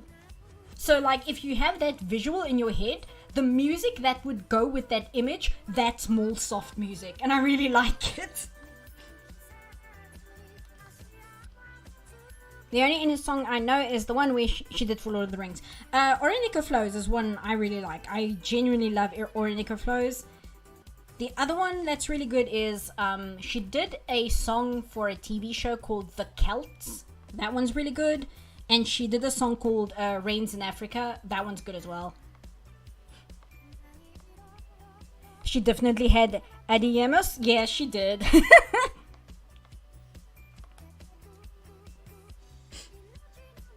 Still sniveling, but I don't want to run off and like fix that because I'm almost done. So I'd rather suffer and finish this than put you guys on be right back again. I'll just suffer until then, it's fine. Suffer for the art or something. I don't know. South Park ruined Orinoco Flows for me. You know what? I don't know when they referenced it, and yet I can understand. And yet, the opposite happened with me because I had the Chef Aid South Park CD because I was 12 and it seemed like a cool thing back in the day. But they had like the Cartman cover of Come Sail Away on that album, and I'd never heard the song before. And I thought it sounded really cool, so I looked up the real song after hearing like the Cartman cover of it, and now I genuinely like that song a lot. So, like, the opposite happened with me. And then they used the song in the trailer for Disney's Atlantis, and then, you know, we bring it back around. We connect to the earlier topic.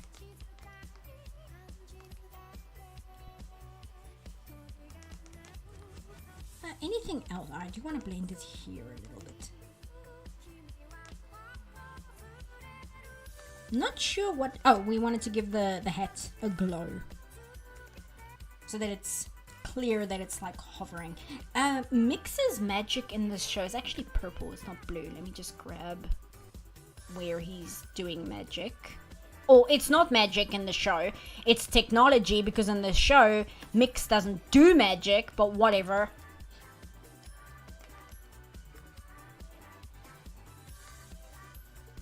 North Park.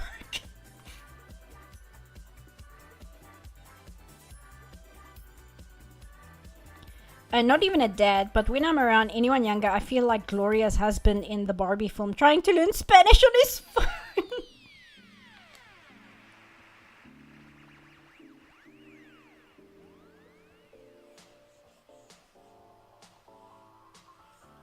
That's the other thing, like we were talking about why I like the Barbie movie, because we were talking about how EFAP says they don't like it, and them saying they don't like it made me analyze why I like it. A lot of the jokes just hit for me, and it's as simple as that. Like the dad using Duolingo to learn Spanish, even though his wife and child are Spanish, like, that's very funny. Another funny thing, and again, it's a piece of reference humor in a place where I think it works, because Barbie is this comedy parody thing, is where the brainwashed Barbie says it was like she really cared about the Snyder cut of Justice League. It might be a bridge too far, that joke, but it made me laugh regardless. So that one worked for me.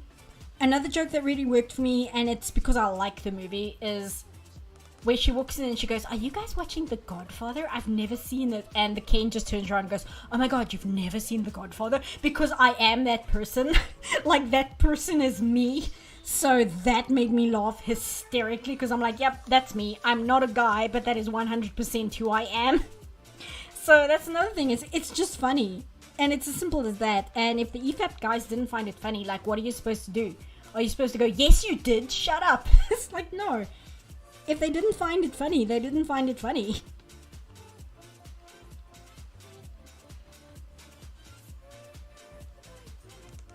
There we go. Oh, maybe we should make like his hand glow as well, like they've got it here. Or like just this finger here. Let's do that.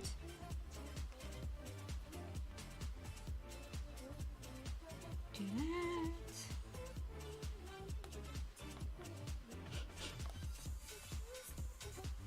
Is this how Mxyzptlk looks in My Adventure with Superman? Yeah, this is how they decided to interpret him, which is bizarre and weird, and I don't understand why. I mean, I understand why, but the reason why is kind of shitty. It makes me feel like an asshole, because it's like, I know why they designed this character to look like a Dragon Ball character, but I don't really want to say it because it just makes me sound mean. And I hate that this show makes me feel like that sometimes, where it's like, there's no way I can interpret this other than having a bad opinion about you as an artist. And I don't really want to do that, but I don't know how else to interpret why you would make this decision. Does he have... He doesn't really have a shade to his eye, but I'm going to give him anyway, because I like the way it looks when characters look like that, so I'm just going to do it.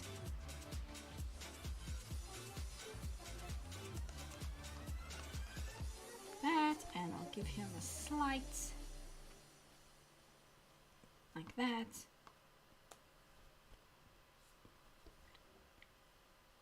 And blend it a little bit. And then I'll give him a specular light, and then I think that will be good. Actually, let me use the marker for that, because that can look great sometimes. If you do it this, oh, no, it has to be new layer.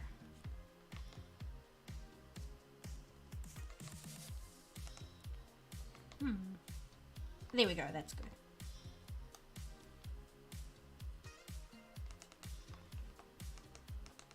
Is there anything else I want to do before I call it quits? Not sure. Because the show makers were hardcore weebs. Yeah, that's like, and ironically, the nicest way to put it. And it's still like not a nice way to put it, but that is like the least insulting way to explain why they made this decision. And it's still not very charitable, but it's as close to the truth without being extremely negative about it. Actually, I'm just fiddling around here. I need to stop because I'll keep going until like 2 in the morning. But this is bothering me. I want this to look good, so jump to this.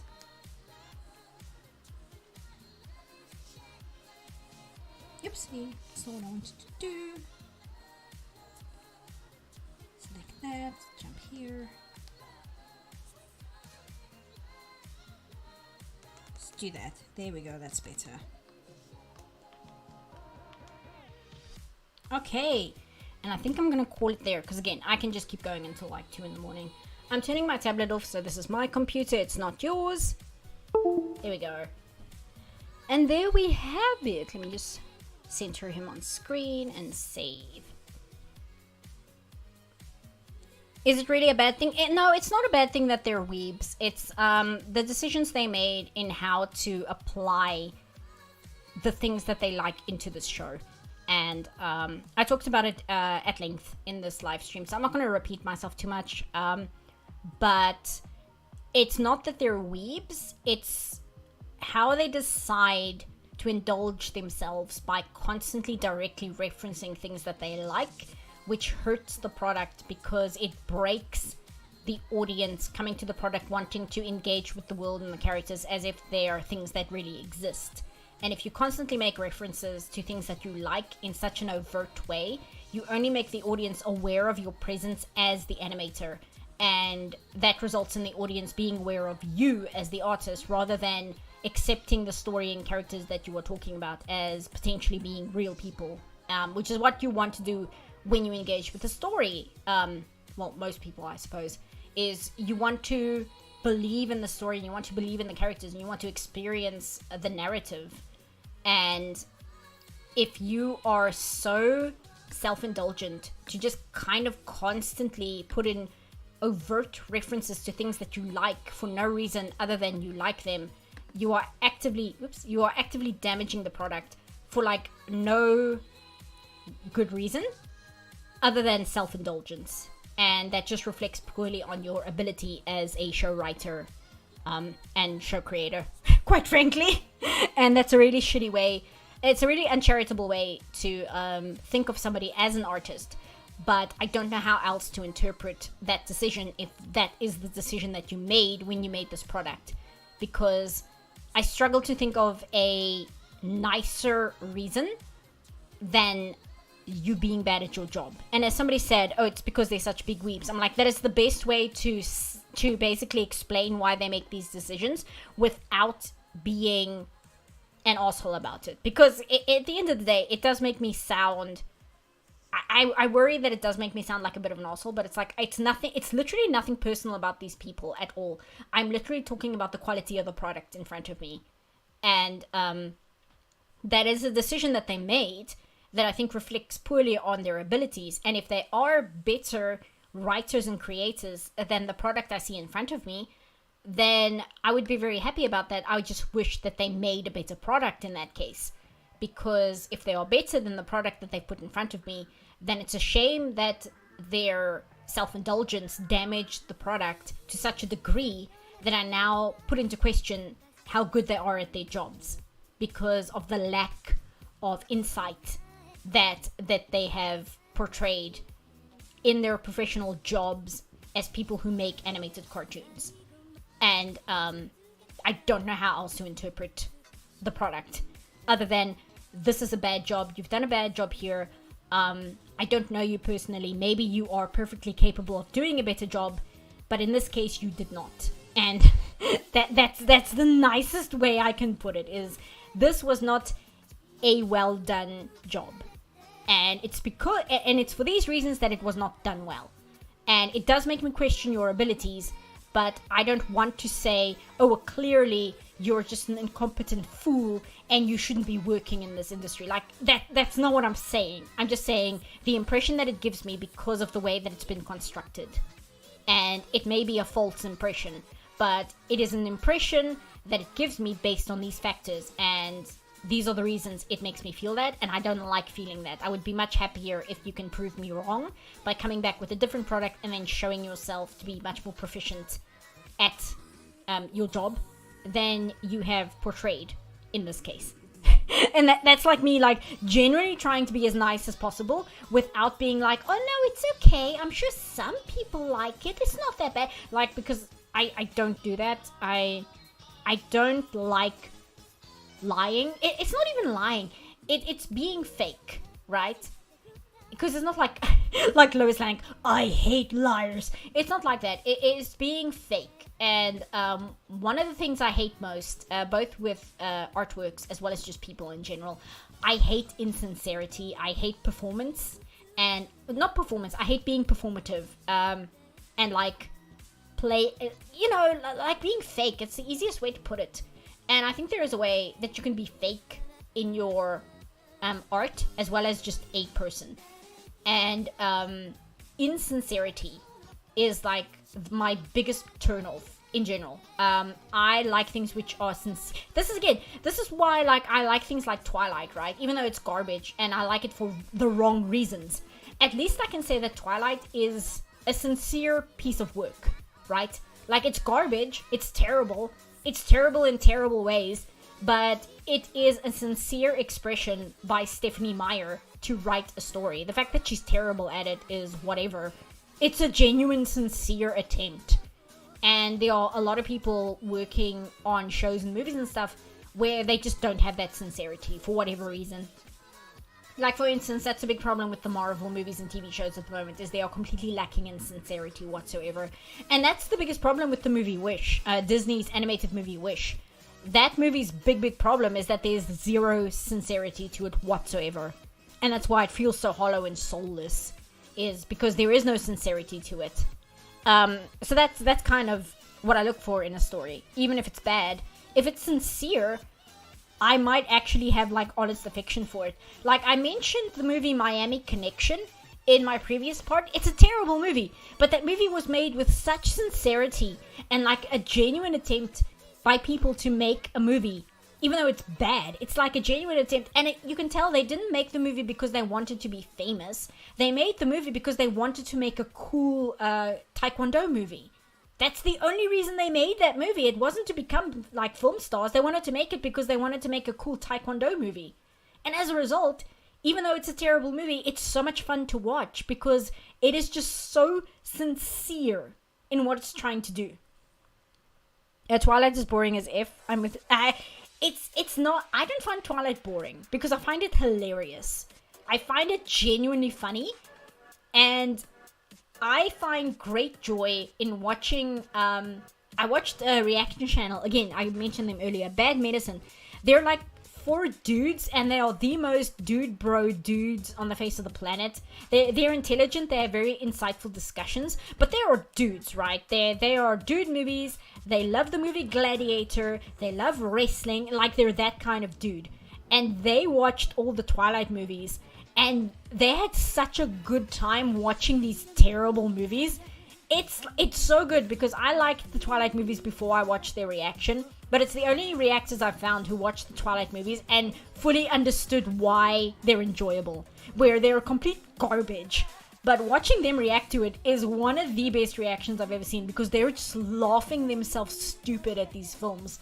And you grow like a weird form of affection for the movie as a result because the movie is making you laugh. It's not trying to, but it's making you laugh and it's like making you have a good time. So you can't help but have like a weird affection for it because you're like, this is a really terrible movie and it makes me feel very good to watch just because it's so awful. It's a very bizarre sensation. It's like there's no hatred there, even though it's like, well, there's discussion to be had about like the terrible portrayal of romance in it. And that is a discussion one could have. But if one is fully aware that this is a terrible relationship and it's not influencing you in any way, you're not being conned into thinking this is normal, just as a viewing experience, it is so funny. It is so funny. Not every movie, some of them are boring, but even the boring ones, there are moments of hilarity in them. And there are things in the Twilight movies from the books that I think are actually good. It's just Stephenie Meyer didn't have the skill to fully realize it. Like the character of Alice is genuinely an interesting character. Her backstory is genuinely fascinating. She is a very interesting character in terms of her backstory and the way she's built. It's just the way she's used within the story is terrible because the story is terribly written. But if like a better writer took that character and put her into something like Vampire the Masquerade, she would be a great character. She has so much potential to be excellent. She's just in a terrible piece of writing because the writer doesn't know how to write a story properly. But that's also what makes it interesting. There are interesting things in the movie. They're just done badly. Like Alice is interesting. Rosalie is a really interesting character. Who else? Even Harpo, what's his real name? Alice's boyfriend. The one who's like, unfortunately, what is he? He fought in the American Civil War, but he fought like on the side of the South, and it's like, really? That's gonna be one of your main characters and nobody's gonna address that? It's really funny. Sorry, I'm blowing on the mic here because I'm giggling to myself about Twilight. Are we talking about Twilight? Yes. It's so bad. I've watched that movie with Roof Track so many times. I've watched the Bad Medicine guys react to it. I've read like people's blog posts, like live blogging their experience watching it, where they just can't believe what they're seeing. It's so funny. That movie series has given me so much joy over the years that I can't say that I hate the movies anymore, because I'm like, I can't hate these movies because they're just so enjoyable, even though they're terrible and I don't actually like anything about them. They're an enjoyable watch in a weird way. You just have to watch them in a certain way. Also, I think my music died because I think we're over. Yes, it did die. Hold on, there we go. Emmett. No, not Emmett. Emmett is the big guy. The guy that like almost eats Bella because she cuts her finger on a piece of wrapping paper. And then Edward is like, oh shit, Harpo is gonna lose his mind because he can smell the blood. So he like arm checks Bella and she flies like 12 feet across the room and like smashes into a cabinet.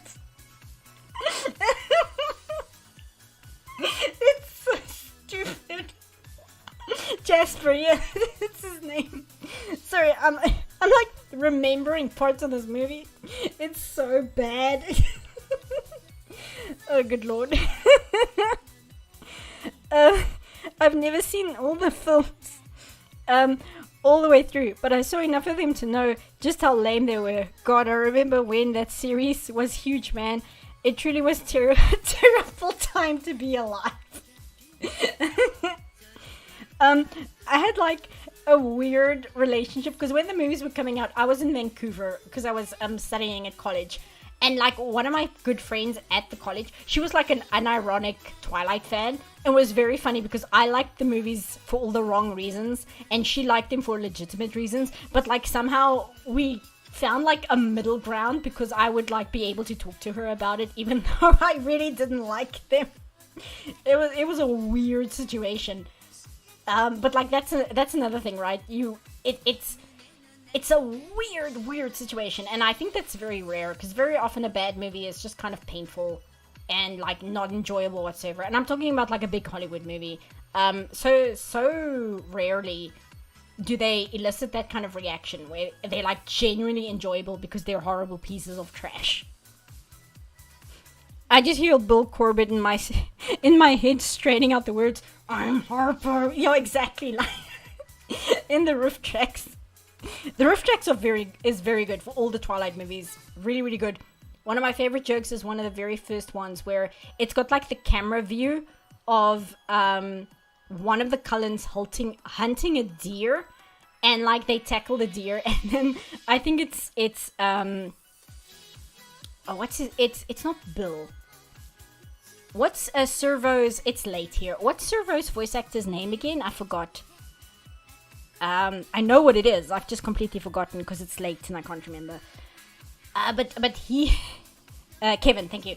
So so one of the Cullens tackles this deer, and Kevin just goes, "More deer hunting than the deer hunter," and I don't know why that just kills me. It's so stupid. Other times, a bad film will be filled with great actors too. Great for the material. A strange example is Larry the Cable Guy. Health Inspector, look up the supporting cast and their resumes.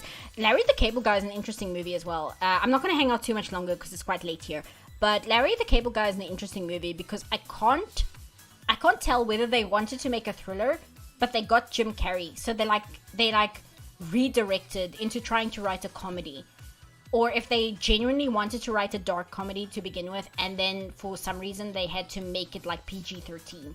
Because there's something to that movie, but it's not realized very well. And I feel because it's quite muted. Because I feel like it would have been an amazing movie if they had been allowed to be a little darker with it. Because there are things in that movie that are great. Like, there's a quote-unquote joke. It's not really funny, but I think about it a lot. Where there's a running court case in the background of that movie where one twin brothers who used to be child stars, like one of them killed the other one. They're identical twins. And in the entire movie, there's this like court case running in the background of following this court case of this murder trial between these two former child actors. And at one point, there's a commercial in the movie for a made-for-TV movie about the murder, and the trial hasn't even finished yet. The trial is still ongoing, but they've already made a movie about this event and like pushed it onto TV within the movie The Cable Guy. And when the thing happened here with Oscar Pistorius, who shot his girlfriend. Wrong Cable Guy? Okay, well, I'm talking about this Cable Guy.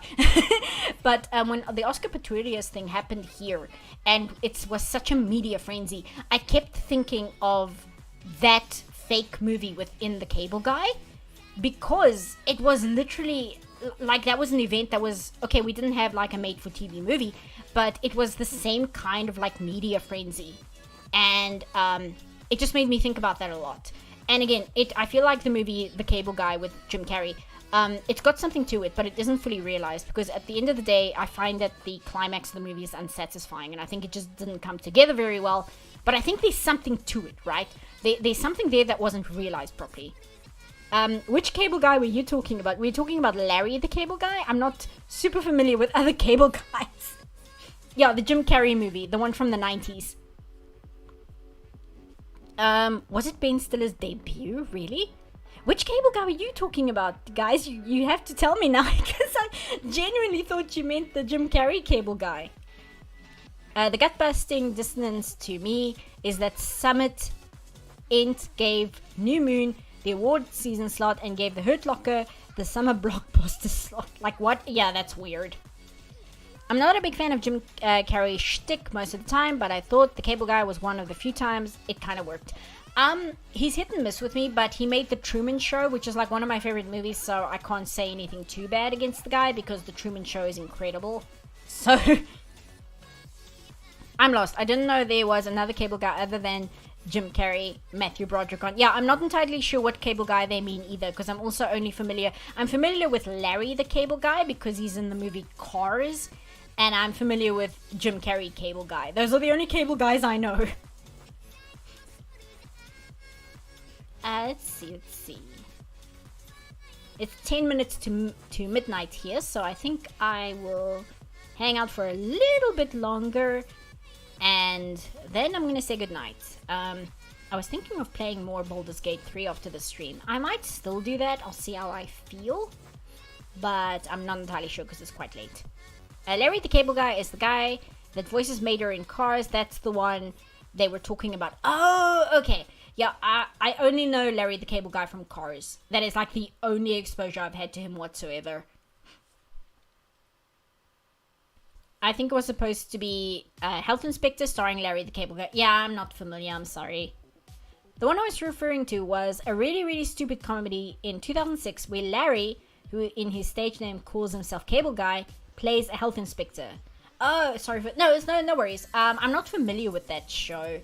Again, 2006, that was right around the time I was more interested in reading like webcomics and watching things on Google Video like Mystery Science Theater and things like that.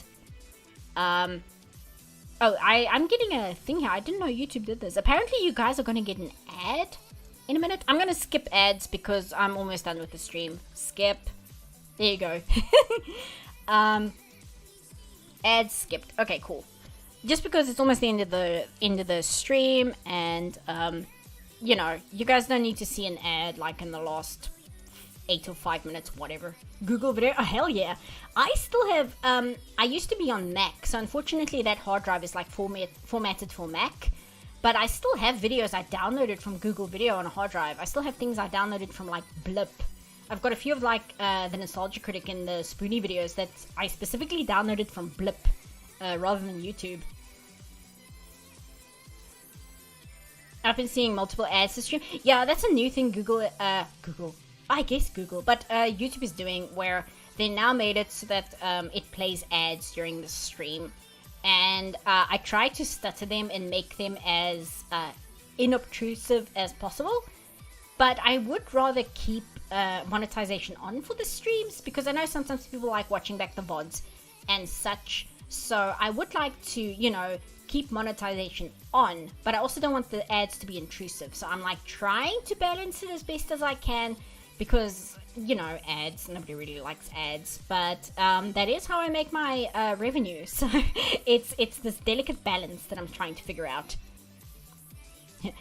I'm going to skip the ads. CPuff is the hero Gotham deserves. I have all of Nostalgia Kicks downloaded. Yeah, I don't know whether I have any of her videos downloaded. I have all of the Spoonies. I believe I have all of them. I can't access them because, again, the hard drive is formatted for Macintosh. It's not for PC, and I don't want to like go through the whole rigmarole of fixing that. But I do know I have all the Spoonies. I think I have a few Nostalgia Critics. I think I have all the Angry Video Game Nerds. I have all Mystery Science Theater. I have like every single episode of Mystery Science Theater. I think I might have some other random videos, but I can't remember. Can I still contribute to monetization if I subscribe with YouTube Plus? Yes, because that is a small monthly fee that... Are you talking like a YouTube Premium? Sorry, again, it's late. How it works with YouTube Premium, as far as I understand, is the monthly payment you pay to YouTube, a very small cut of that goes to the creators you watch. So there is some support there. It's not that you completely cut off support for creators. I don't know how it works, but I don't think YouTube wants us to know how it works, because a lot of YouTube only functions because people don't know how it works. Because if people figure out how it works, then it's going to be super easy to exploit. And then you get situations like Funtime Finger Family, like those garbage content farm videos. That happens because people figure out how to exploit the system. So I do know I get a small cut of the monthly membership, but I'm not entirely sure how or why or how much or any of those things. But I do know it contributes because I saw that specifically listed. Again, it's very vague and strange, but it's that way on purpose, and it's kind of just to stop people exploiting it. I know it's not much, but I am really thankful you have a Patreon. I have to contribute. Oh, I'm so glad. I do try and, if only, do the monthly streams, because I feel like that is something that a lot of people seem to find quite valuable. I like doing them. I really like doing them, but they do consume time and effort and all of that. So I do have a lot of fun doing them. And it's like the one Patreon thing where I'm like, I have to hit that every single month because that is very important to me. And that's kind of why we're doing this on a Thursday, because I was worried if I waited until Friday, my power company would be like, by the way, the power's turning off at 8 o'clock on Friday. And then you guys might miss out on a stream for this month. And I'm like, that's not acceptable. I have to give us a stream every single month because that is the tier, you know.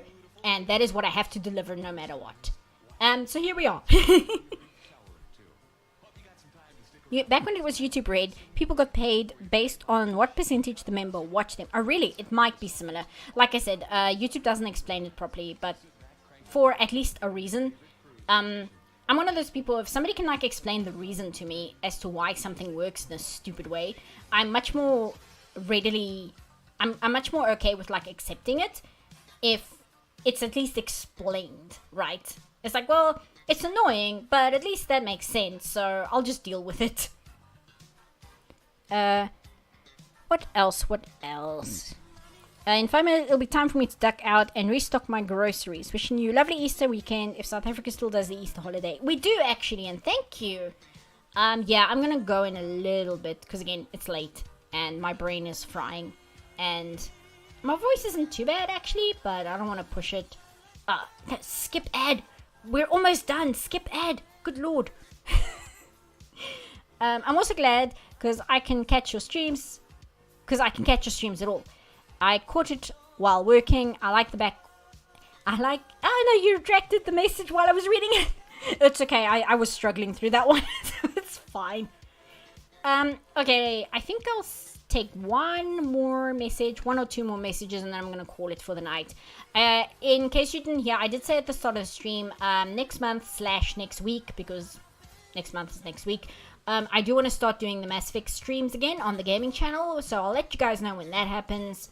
I've got like an appointment with somebody, but I think that's on the 4th or the 5th, but the rest of the week I should be clear. So we'll probably get that back at it then. I'm just going to have to get reacquainted with Mass Effect 1's combat style, because Mass Effect 1's combat style is not great. It's not my favorite, especially coming off Mass Effect 3. But I want to start those as well. Is it a boy or a girl?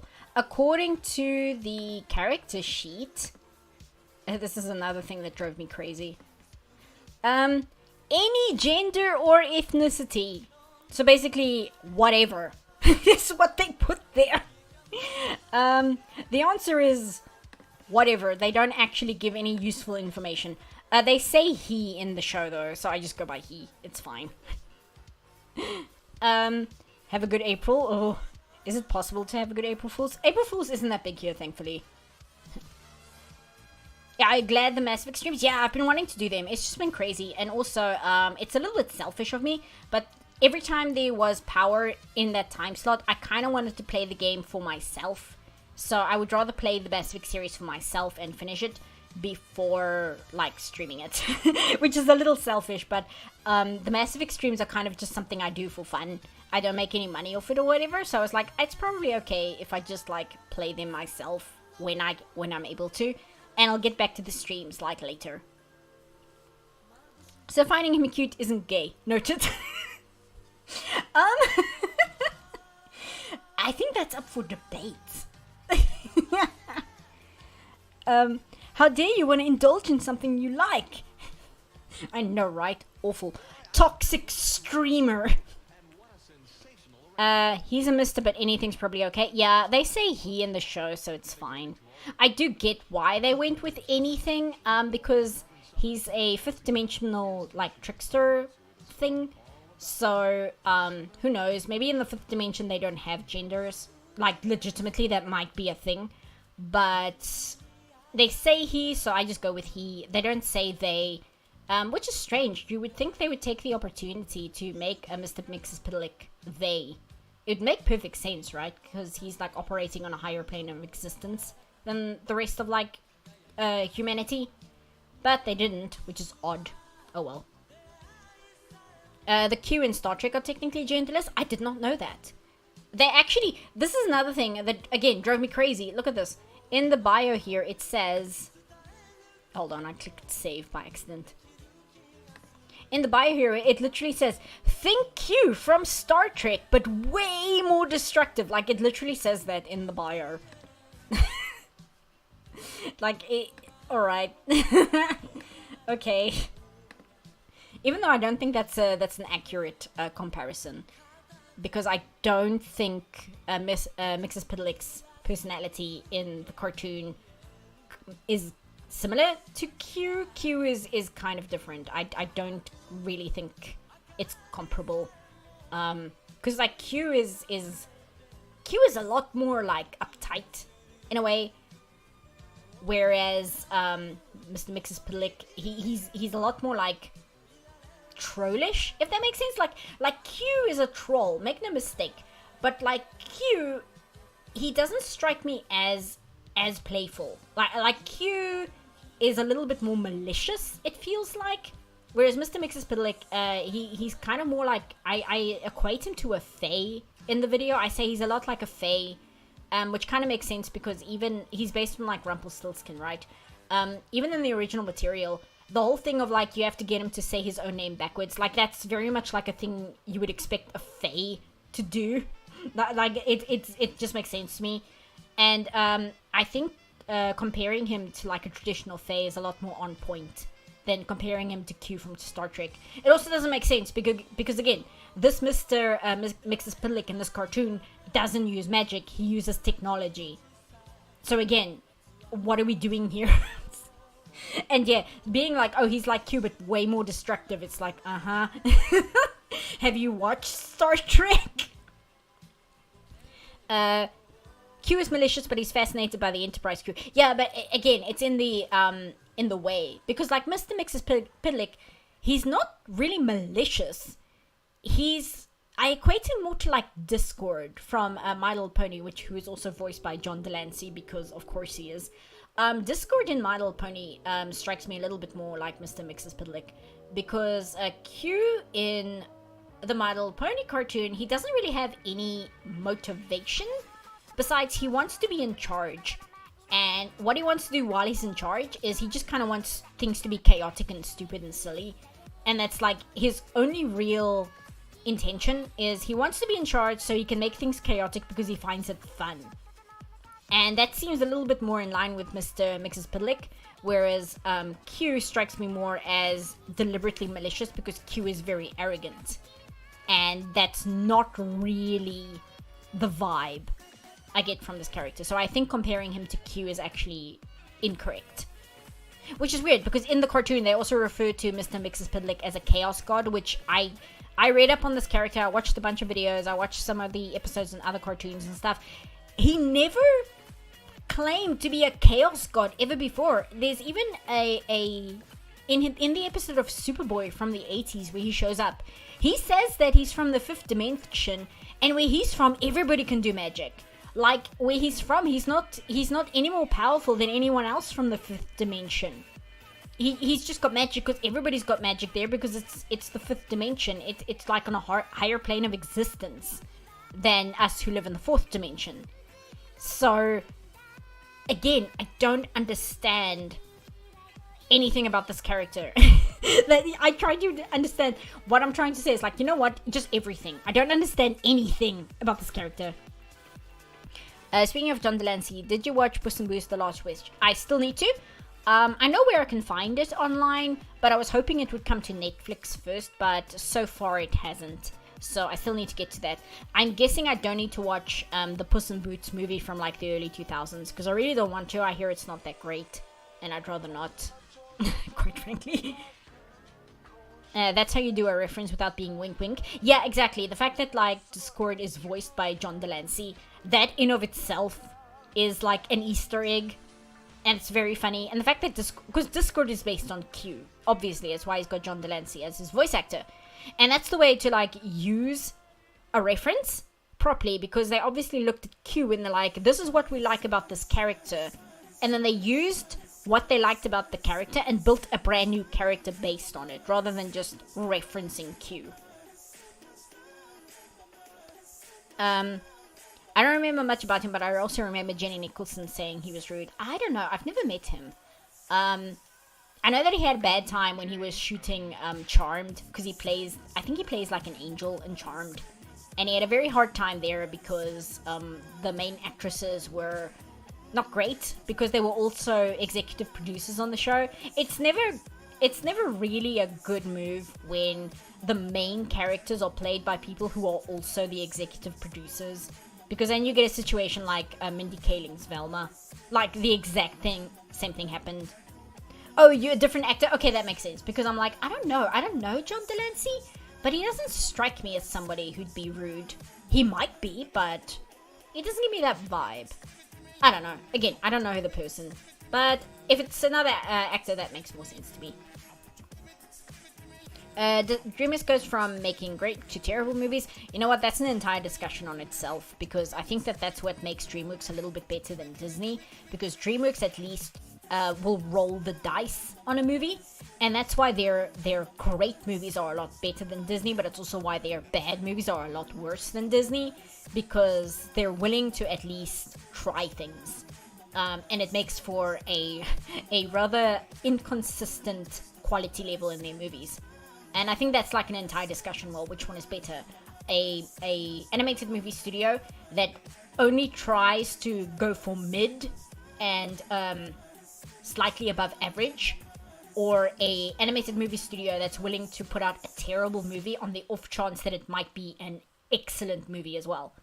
And that's like an entire discussion in of itself, I feel. And it's too late for me to go into it, but I think you can like talk at length about the cons and merits of both studios and what happens and such. DreamWorks, I mean, hey, they made Road to El Dorado. I mean, Jesus, chill. You're not wrong. That I actually wanted to make an entire video on the Road to El Dorado. I still want to, just because the historical accuracy in the Road to El Dorado is shocking. Like, there is so much that detail in that movie that they got right, like to actual history, that the more I was reading up on history and like the behind the scenes and how they made El Dorado, they actually went to Ecuador, and reading up about Mayan cultures and just like the writing that we have of theirs, and the way their buildings were structured and the way their cities were structured. There's so much in Road to El Dorado that they did not need to put that much effort into it, but they did. It's like, it's insane. Anyway, I need to go. DreamWorks lost me with Shark's Tale back in the day. I liked them before that. Yeah, I can understand that. Shark Tale was really bad. Shark's Tale is so bad. I love Road to El Dorado as a history buff. It's a treat to watch it as an adult. Yeah, exactly. It's so good. Like, genuinely. It's like one of those movies you can have like a history book open next to you and you can like cross-reference what you're seeing on screen, and it's like really satisfying because you see all these details that they got right, which they didn't need to put that much detail into it, but they did because they really cared about what they were making. I question how much of it was just misogyny, women being outspoken equal difficult, especially with Shannon Doherty, but she was gone by the time Armin Shimmerman was on it. Now, this was mainly quite late into the show this was the time when the characters were just really awful people. It was similar to like how a lot of the characters I criticize in these cartoons are written, where they're written as like these awful people, but everything goes right for them, and they're basically just power fantasies for the actresses playing them, because they're also executive producers, so they can basically do whatever. And John Delancey just said it was a difficult working environment because you basically had to do what they told you to as actresses, because they were also the executive producers. They were running the show, quite literally. And it's difficult when you know you're not making a great product, but you kind of just have to suck it up and play by the rules. And that sucks. Like, that's really frustrating. I was kind of underwhelmed by El Dorado. Maybe I need to rewatch it. Give it another watch, even if you're still underwhelmed by it. If nothing else, you can maybe appreciate the animation, because it's James Baxter doing James Baxter. And again, the historical accuracy is insane. Like it's ridiculous how accurate that movie is to real life history. So even if you remain underwhelmed by the plot or the characters, maybe there are other things in it that you can find some value into. Because, hey, not everybody is gonna like every movie. That's just how it is. I mean, I don't like The Prestige. And it's not because it's a bad movie, I just don't like the movie. And that's just how it is sometimes. From what I've heard, Later Charmed was just legitimately a shit show. Yeah, it was mainly like the later seasons, like far later. Anyway, I gotta go. I really do. It's like 10 past midnight here. I suggest watching with other peeps. Maybe. Yeah, that could also be a good way to enjoy El Dorado. Again, it depends like what angle you approach it from. But again, if you don't like it, you don't like it. Because again, I don't like The Prestige. I can recognize that it's a great movie. I just don't like it. And that's just how it is. Sleep? Yeah, I'm going. Okay, thanks, guys. I had a different song that I actually wanted to start this stream with, but I decided against it because it was too sad. And I'm like, I'm not starting with this song. I might start the Mass Effect stream with it because it kind of fits the vibe a little bit better there. But I started with a rock cover of Solstice. Oh, and I wanted to link the EFAP. Yeah, let me link this before I forget. This is the EFAP I mentioned, where they talk at length about the future of cinema, and it's really interesting and in-depth, and it's actually pretty positive. And they're criticizing Chris Stuckman video that he made, where he was discussing how cinema is in danger because Marvel isn't doing well, and they were just critical about that opinion, and then they offered their opinion in terms of movies having to adapt, and the way that film could grow. And it's not a doomer video. It's actually really interesting. It's a lot to think about. It did like really give my brain a lot to chew on, but I found it very valuable. So I'm gonna link that here, so you guys can check that out if you want. And oh, I was saying I started the stream with a Solstice rock cover, and a lot of people recognized that's what it was, and I was quite surprised. I'm like, oh, you guys are awesome. And I'm going to finish with a Donkey Kong cover, which I also really like. And I will see you guys next month. I'll try and be a little bit earlier in the month for the art stream, so I don't become frantic and like hope I have power. But next month should be a little bit less crazy for me, and like less people visiting, less finishing of Mass Effect and things like that. But I'll see you guys then. Okay, bye guys. Bye.